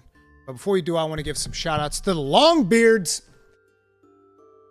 So, Drakmoth, Jet Black Ninja, El Renatos, Slam Iron, Saphirian, Twercules, Lord of G, I don't know what the rest of that is, J Walco 4, Inazuma, Senior Bacon, Sam Castellan, C Manta, Devin Widener, Astron RH, Sherlock Para, Philip Figgy Grubham, Coldbrick, Khalid Salih, Rhett Pigbank, Rambo the Nerd, John Coombs, Pegay83, Pizza Man Invaded, Miz and Jamal, Angry Scott's Dad 23, Alex S, Robert 396, and Shelby Neko.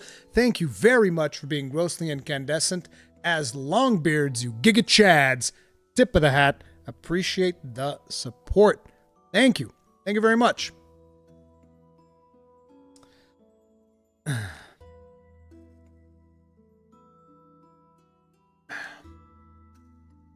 Now then, a couple of things that I want to touch up on this Dragon Age situation. So, I'm not going to watch this whole video. This is a video by friend of the channel, Legendary Drops. We've even done a podcast with him, and I do want to do another podcast with him in the future at some point. But I would recommend you guys check out this video for yourselves. There's a lot of information in there that we're not going to be getting into. And yeah, just going to link the video in there. Make sure to hit it with a like and all of that good stuff.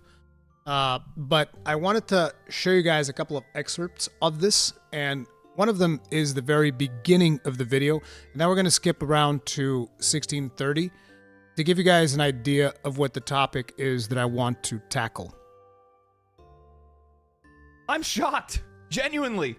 I can't believe it. Look, I do not care about any of the social political commentary that is surrounding Dragon Age the Veilguard right now, because all I think it does is distract from what we should be talking about. This is a customer first issue, and that is the most important thing. This is a publisher that knew that their game was divisive, that knew that this was a defining moment for a studio in recovery, and they made the wrong choice. You give review codes to all established reviewers or none. Simple as that. The minute... That right there is one of the things that I 1,000,000% agree on, and is one of the things that I've been arguing in social media about Dragon Age the Veilguard over the last couple of weeks. Because I too requested a review code, and a lot of people think that I'm salty because I didn't receive one. I don't care. What I care is a situation that is happening right now wherein EA and BioWare are trying to control the narrative of what is said about their game by limiting who they give review copies to, which is their right. If they want to limit the access to reviewers and whatnot, that's fine. But I just think that you either give those codes to people that do reviews, or you don't give those codes to people that do reviews. It's that simple. Okay? To all established Either reviewers give it to everyone or none. or none. Simple as that. The minute that you start getting picky choosy with who you give those codes to, the minute that you start leaving room for doubt, is the minute that you have violated our trust, ruined the integrity of your game and of your brand. Not that there's really that much left for EA or BioWare anyway, but you do not deserve our money. You are not entitled to it. You have to earn it.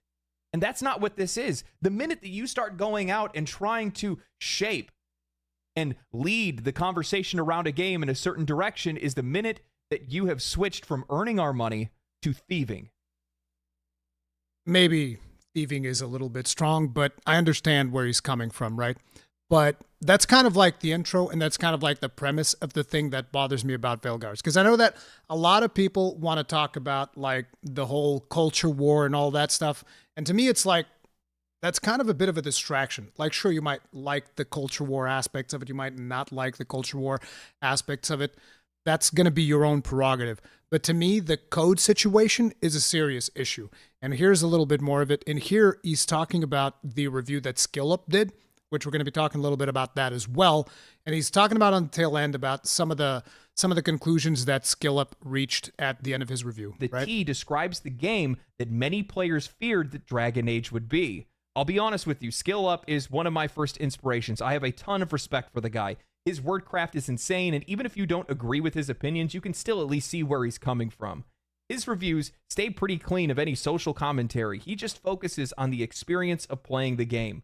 SkillUp's critique painted a completely different picture than any of the major publications, highlighting this game's inability to facilitate any meaningful choices or genuine interactions with party members. He noted that conversations felt more akin to parent-child dialogue than engaging conversations, making it feel as though HR was in the room with the writing team. He commented further on how the combat lacked any real depth, the art direction and character design took away from the game's overall themes, and altogether, the game felt like a generic offering, a far cry from what the series once stood for, and also a far cry from many of the reviews that we've seen from major publications. When players took notice of this, immediately we saw pushback from media outlets and talking heads on Twitter. Critics that were quick to dismiss any concerns about access journalism, instead framing it as unfounded conspiracy theories and a spawn of... And this is a problem. Like, a lot of people have been saying, oh, these are conspiracy theories. And then we have another situation where recently Grums has actually made a post and where there was like this agreement with Mr. Matty Plays, whatever. He's like, oh, this is the leaked agreement from Mr. Matty Plays. And I was like, I've seen a bunch of those agreements because, you know, sometimes you receive some code and there's an agreement comes up so that you respect the embargo and all that shit. And just by glancing at the agreement that Grums posted, I was like, this is fake. And I just need to look at the font because I've seen hundreds of these. Never once have they used a font that looks like this. Never once. They have like a standard template that everybody uses that has the same font pretty much every single time. It's like every goddamn company uses this because I don't know if it's like a standard font or what the hell the deal is, but they always have the same font. And some of the talking points that were in that document is also shit that I have never seen before. So I was like, what? Why would you do this when anybody can look at this and instantly tell that it's a lie? Like, why? Because it damages the dialogue that we're trying to have about access journalism when you just blatantly put something out there that is completely a lie. Of identity politics. Even when I tried to make any attempt to engage in balanced discussion, I had made a post just specifically talking about curated review scores, nothing about diversity or identity. I was immediately met with accusations of bigotry and... There you go. Like, he was talking about access journalism and people are already going like, you have to cope with a game that has pronouns in it having great review scores. It's like everybody turns it into the culture war. That's not the point. But the biggest point with all of this, like I said, we're not going to see the whole video. This is just a taste. If you guys want to watch the whole video, once again, I'm going to link it here in chat. This is from Legendary Drops. Really, really cool guy. But basically the whole point was this whole thing got started, when, to me at least, when I see that Wolfheart FPS puts out a post that says, 3 creators, myself included, were a bit more critical than others with our hands-on time with Dragon Age the Veilguard. Not a single one of us will be getting a review code with time to actually give opinions before release. Just thought I'd throw that out there. And then he also follows it up by saying, please keep in mind, folks, that this does not mean that my more critical opinion is better or more truthful than those who have been more positive. I'm just simply pointing out how marketing works. This doesn't mean that the game will be bad, but it is something to consider. Now, I also applied for a review code for the Veilguard because... here's the thing. A lot of people didn't like Mass Effect Andromeda. A lot of people didn't like Anthem. Now, me personally, the story of Mass Effect Andromeda, yeah, I don't think it was good. I think it was bad. I think it kind of sucked. But the combat gameplay of Mass Effect Andromeda, I really liked it. Same thing for Anthem. I might have not liked Anthem's story all that much. It was whatever. I don't care that much. But the actual gameplay of Anthem was phenomenal. The flight modes of Anthem were phenomenal. And I've spoken about this at length. I don't care if people start telling me like, oh, Anthem was actually a bad game. I don't give a fuck, bro. I liked Anthem. I thought Anthem was a ton of fun to play. Okay? That's just how I feel about it. So the system that they have with this primer combo detonation thing is something that I really like. And people were saying that this is something that is present in Dragon Age Veilguard. And I was like, hell yeah, I'll play a medieval game that uses the combo system of Andromeda and Anthem because I really like that gameplay. So I wanted to review the game. I wanted to see for myself what it was about. And I asked for a code. And I was actually contacted by EA about something regarding Veilguard that I can't talk about, because it's something weird, but doesn't matter. But basically from that email, I was like, oh, if they're contacting me about Veilguard, that means I can probably get a review code, right? And I was like, hey, by the way, I'm looking forward to getting a review code, whatever. Never got one either. And again, I don't get salty over not getting review codes. I don't care. But what's happening here is something that really needs to be pointed out, because a lot of people are not aware of this. But if they don't know, Wolfheart FPS and the 3 content creators that he is bringing up, as well as a lot of other content creators, they got flown out to an event where they got to play Veilguard early and they got to do videos about it, okay? And you guys are going to be like, oh, access journalism, blah, blah, blah, blah. Sure, whatever. That is a conversation that we're having. But the point here is, I've been in this industry for 17 years. And throughout those 17 years, I've been flown out to certain events to play certain video games and then to talk about them. Like one that happened a while back was like Code Vein. I did that. I also got flown out to play Monster Hunter Wilds when I went to Gamescom, and I always disclose it, always tell you guys whenever any of that stuff happens, right? But here's the situation about whenever a creator gets flown out to an event, okay? Like I said, done this 17 years. I've been to a couple of these events, and I know a ton of people that have been to a lot more of these events than I did. Now, let me explain something. Every single time that somebody that I know was flown out to watch, to play a game or something like that, or to have a look at an early access something for a video game, whatever, there's never been one single time, not one time, okay? There's never been one time where those creators didn't get a review code. I want you guys to really understand this. Not one time in 17 years of me doing this, there hasn't been one time where I saw somebody get flown out and they didn't get a review code for that game.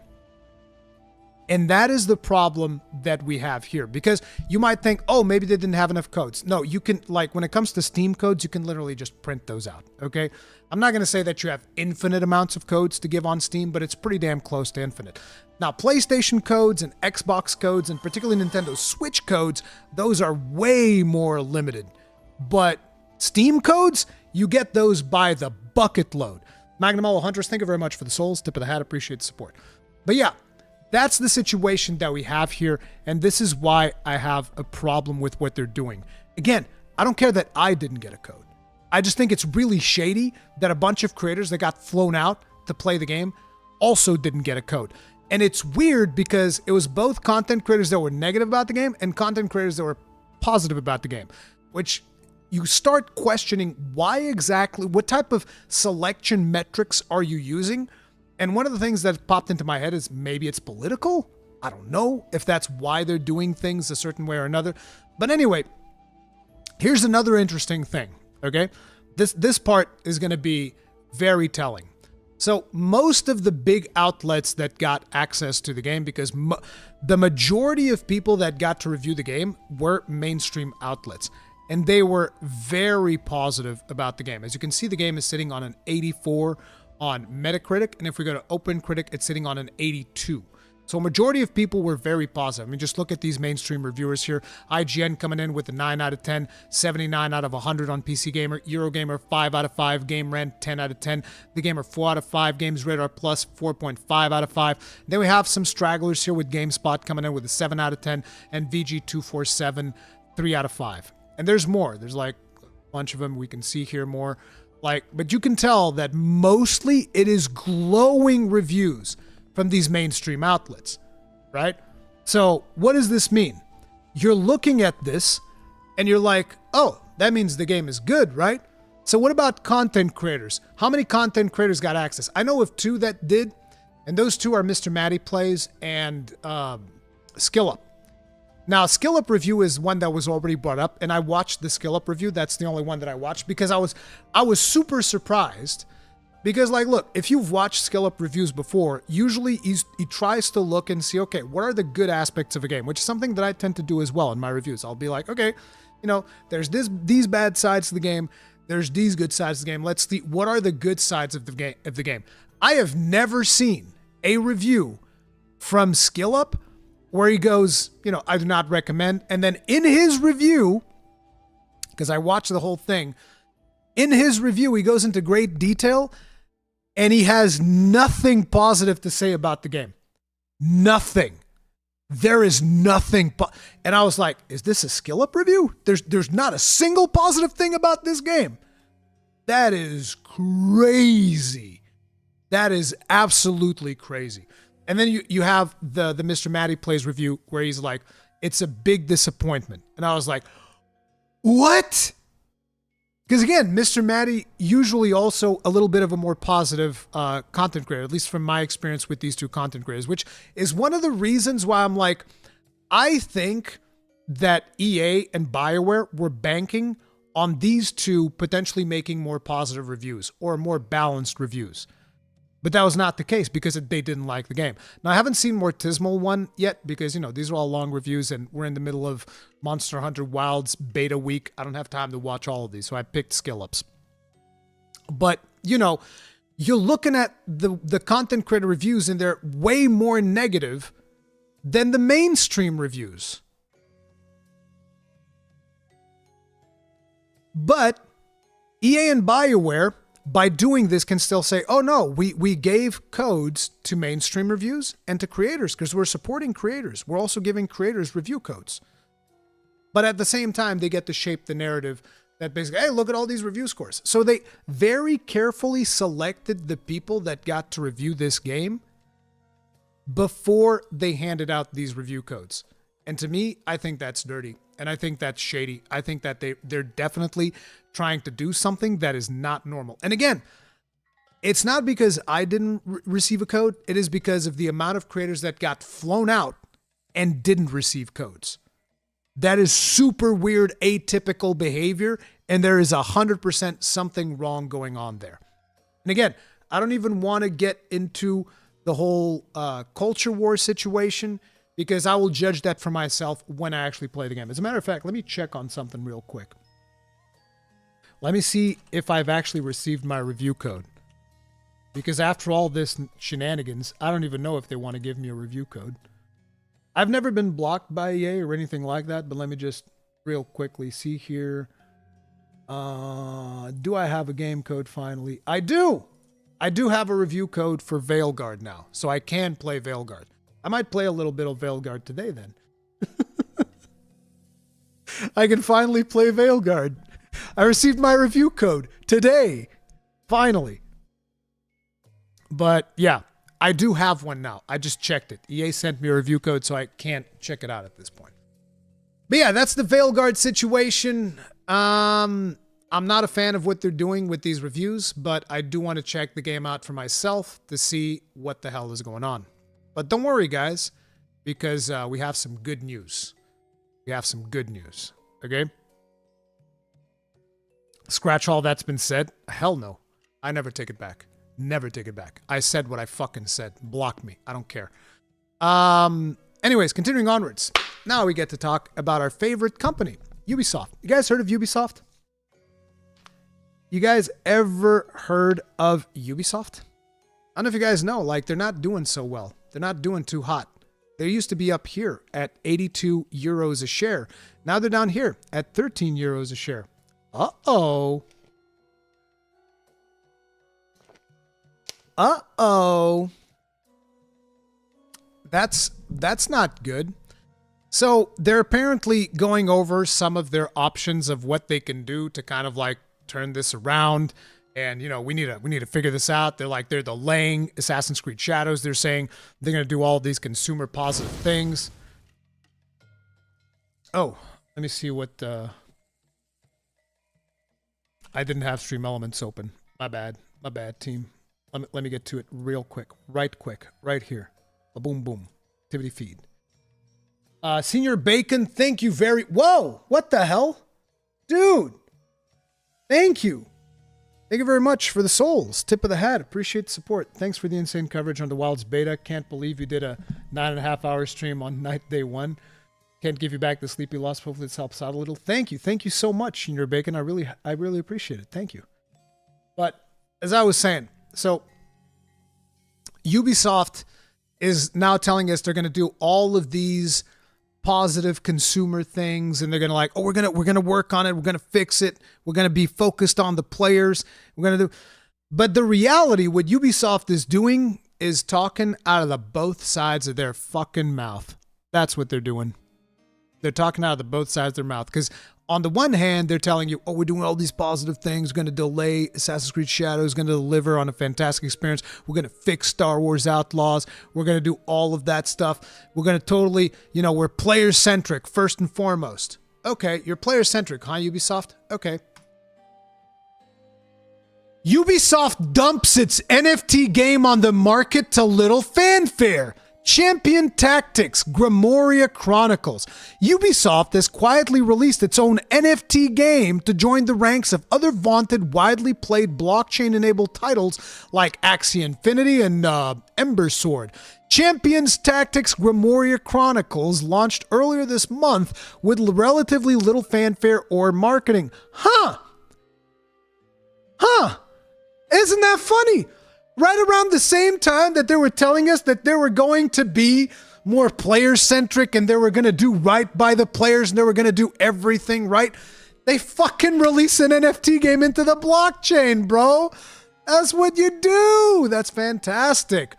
But then there's all the NFT garbage. Champions are the game's NFTs associated with the Oasis blockchain. To acquire champions, you have to either forge them from existing champions you own or purchase them off the game's marketplace. To purchase champions, you can either use the OAS cryptocurrency or plain old cash money, with the cheapest going for about 7 bones and the most expensive sitting at an eye-watering 63,000 whole-ass American dollars. To understand what's in it for Ubisoft to perpetrate this nonsense, the company takes 6% royalty free for every marketplace transaction. There are about 2,700 active listings on the site. But wait, there's more! Having more champions increases your VIP status. The higher your VIP status is, the more experience points and in-game currency you earn, thus incentivizing players to spend money accumulating champions to entice even more dollars out of customers. Champions Tactics also features an additional exclusive collection of NFTs to buy called Warlords. According to the game's website, owning a Warlord unlocks access to special events and even more in-game boosts to earning EXP and gold. Players can use their warlords as their in-game profile pictures.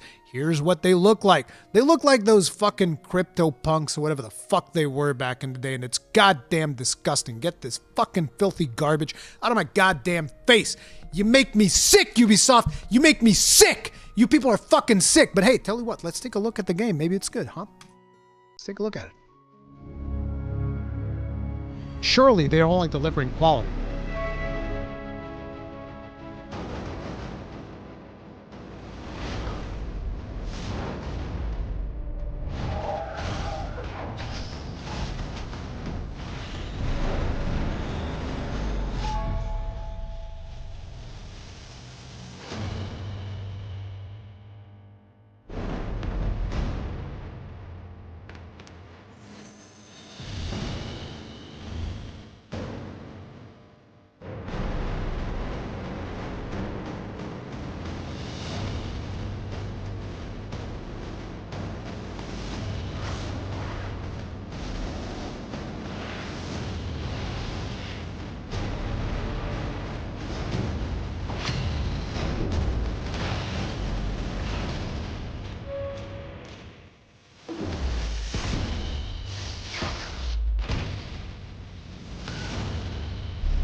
Now that I've made you go through that nastiness, okay? Here's what I want you to pay attention to in this piece of garbage ass filth, okay? This is a disgusting cash grab of a pay-to-win piece of trash NFT video game, and what they're playing on is people's appeal to miniatures, okay? Because if you pay attention to these models that they have here, you want to know what these look like? These look like little Warhammer figures, okay? Little Warhammer miniatures that you hand paint. That's the art style that they went for. It has a little base of a Warhammer miniature. It has a little painted details. If you actually look at, like, I don't have my books here, they're a little bit further ahead, but like, if you actually take a look at like a Warhammer book, you can actually see that this style is usually the style in which the miniatures are painted. So they're kind of like trying to, you know, ape off of that art style, except they fail miserably because all of their shit looks like some AI generated slop. It has no fucking soul to it whatsoever. I look at all these goddamn miniatures and they all look the fucking same. There's no soul in this. And you can tell that somebody didn't want it to put that much effort into it. That's the way that I look at it. But you want to know the other disgusting thing that I see in this? Let me show you something. Let me show you something. You guys ever seen this video game here? Ever seen this video game here, maybe? You guys ever seen this video game? You know, little video game called Darkest Dungeon. We played it a couple of years ago. Notice how the characters animate and all that shit, right? Notice how everything is happening in this game that has a really distinct art style, looks really cool, really interesting presentation. Notice how the camera tilts, how it does all of these fucking things. Do you notice that? I mean, I don't know. You know, maybe it's just me. Maybe you know, the moment I saw that video, I instantly thought, huh, almost looks exactly like Darkest Dungeon, huh? Huh? How interesting is that? Now that you've seen a little bit of Darkest Dungeon, let's go back and let's watch the first video. Let's go back and watch this again. Ah, funny that. They just shifted the camera angle a little bit. And now let's see the actual action scenes. Let's see what those look like. Show me those action scenes. Ah, funny that. Funny that, isn't it? Look at that. You can even see the camera tilt. Do you notice that they even copied the fucking camera tilt?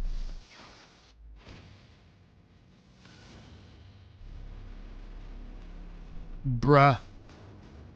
Bruh. The icons look one for one. That's another one. The ability icons, straight up 1-to-1. Bruh. If you still believe that Ubisoft has your best interests in mind, you're insane.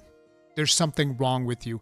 They aped the style of Warhammer miniatures, and then they aped the style of Darkest Dungeon, and then they made whatever the fuck this piece of garbage-ass trash is. Disgusting. Absolutely vile behavior from what I've already called a morally and creatively bankrupt company that is Ubisoft. But from one morally and creatively bankrupt company to another, let's talk about World of Warcraft.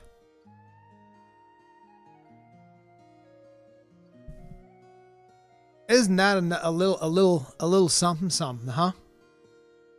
Isn't that a little something? You guys heard about this one? Oh man. Oh, funny that. They made another auction house mount. Oh man. They made another auction house mount. Don't worry, it's not too expensive. It's only $90. It's only $90. You guys want to know what was one of the funniest interactions that I've had on Twitter about this mount? Is that I had somebody come up to me and tell me like, you goddamn You guys want everything for free in World of Warcraft. You should be paying money. World of Warcraft's been innovating in an MMORPG space for so long. You can't just have everything for free, you know. And I was like, for free? I'm sorry. I was under the impression that you pay for the base game and then you pay for the expansion and then you pay a monthly fee to play the game. I did not realize that there was a free option in the middle of this. And here's the other thing. You want to know what this mount is? This mount is a celebration of the 20th anniversary of World of Warcraft. So in order to celebrate World of Warcraft, give us $90. And by the way, there was a blue post about the original Brutosaurus, which is the first auction house mount.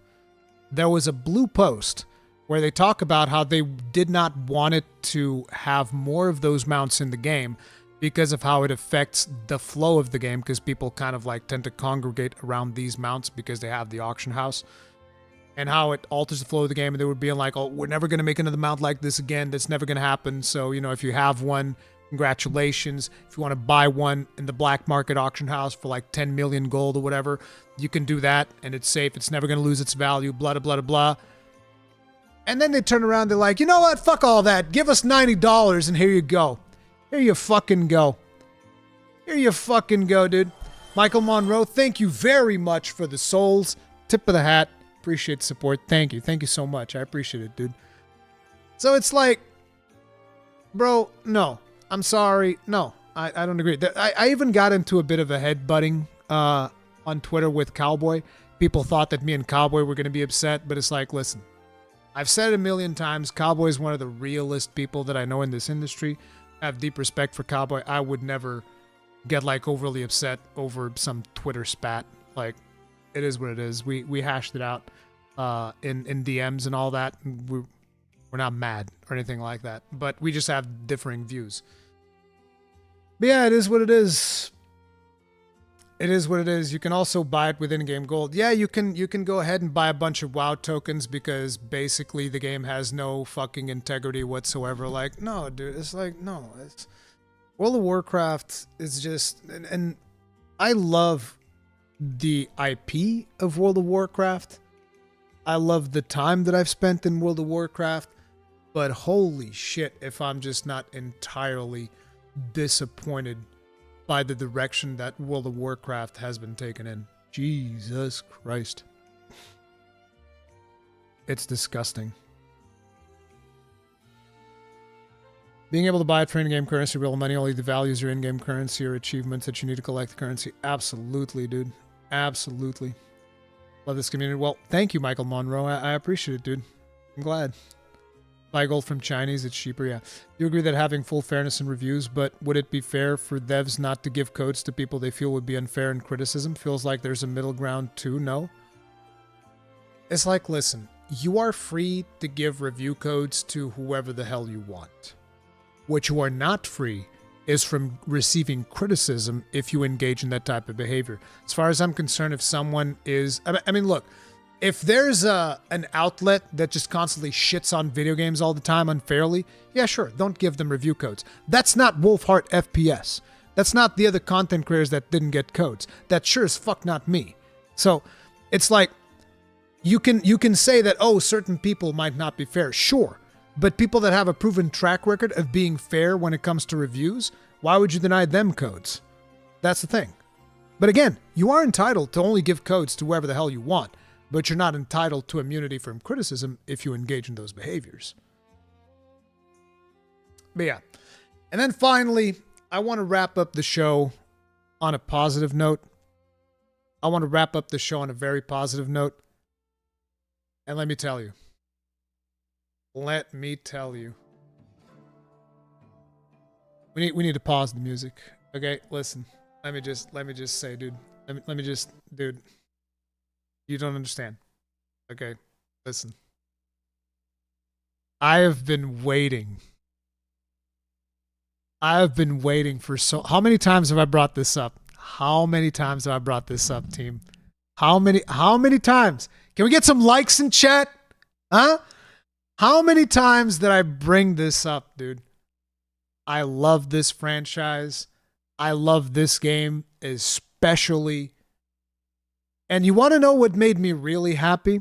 Is because I know I talk about it a lot, but a lot of times I almost feel like, I'm just throwing this out there. A majority of people don't give a fuck about this game. And what made me really happy was that I realized that this was announced. And shortly after I realized that this was announced, people were tweeting at me. People were DMing me. We boot up the Monster Hunter Wild stream, and there's a bunch of people in the Monster Hunter Wild stream. Rurikhan, have you heard about it? Xenoblade Chronicles X. Xenoblade Chronicles X, bro. It's coming back. It's coming. And it made me happy that there were so many people that were just like right next to me being super excited about this game. You have no idea how happy it made me that all of you guys were in there like super. Because again, like I said, I feel like I talk about Xenoblade Chronicles X a lot, but often I feel like most people don't actually care about this. I'm just kind of like screaming into the void. And seeing the validation of how many of you instantly came around. Rurikhan, the game you're always talking about, bro, it's coming out. It's going to be awesome. So I haven't watched this trailer yet. I saved it for this stream. I know, according to what Nintendo tweeted, that there's new content in the game. There's actual new content in the game. So I've never seen this. And it's been a long time since I've gotten hyped about this game, but we are so back.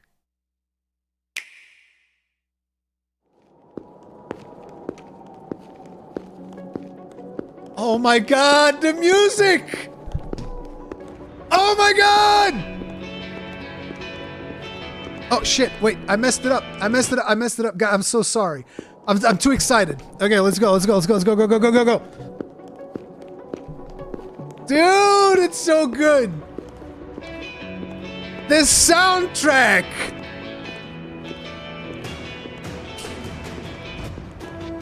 Welcome to New LA. Not too shabby, huh? For a Oh giant my beach God. spaceship, anyway. But, like it or not, this place is our home now. We took the name from the city it was modeled after back on Earth. We New call Los it Angeles. New Los Angeles. Welcome to NLA.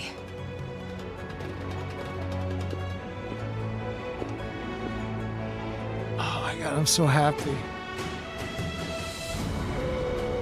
You guys need to understand, I thought this was never going to happen. Came to join our band of refugees. Together, we resolved to forge a new way of life here on Mira, come what may. Oh my God.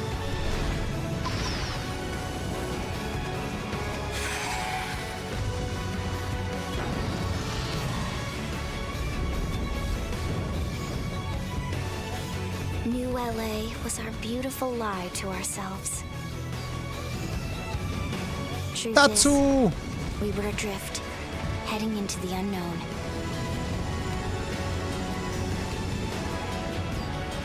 Our native home was gone, swallowed in a shroud of light. And our future was uncertain. We had no idea what fate lay in store for us. Only that we had to keep living in order to see it.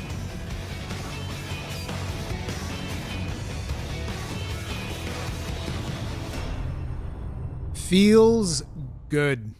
I'm getting the physical version of this bad boy. 100%. 100%. There he is. Fancy Oh. seeing you here.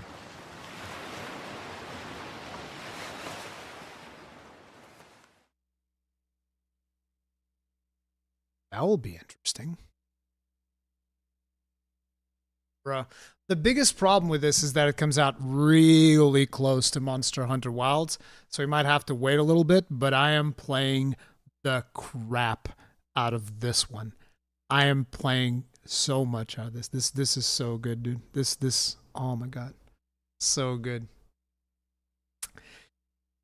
But anyway, team, that is going to be it for now. I need to go work on some more Monster Hunter videos. Let me actually, before we go, I'm going to go ahead and I'm going to release the Chargeblade guide, which again is a crash course. It's not a full-on guide. It's just designed to get you started with the weapon. So if you're starting Monster Hunter Wilds beta tonight, you might want to check this out if you want to play the Chargeblade, because I go over some of the basic moves. Even if you're completely new to the weapon, this should get you started with the weapon. And it will also introduce you to most of the new stuff that the weapon has gotten. It's not perfect, a little bit crash course, but I'm limited on time. It is what it is. So there's the video. Should be public right now. And that's going to be it for today's stream. I love you all. Thank you very much for hanging out with me. Tomorrow we stream some more Monster Hunter Wilds beta. But for now, I'm getting out of here. Thank you guys. And I'll see you later. Stay strong. Stay safe. Peace out.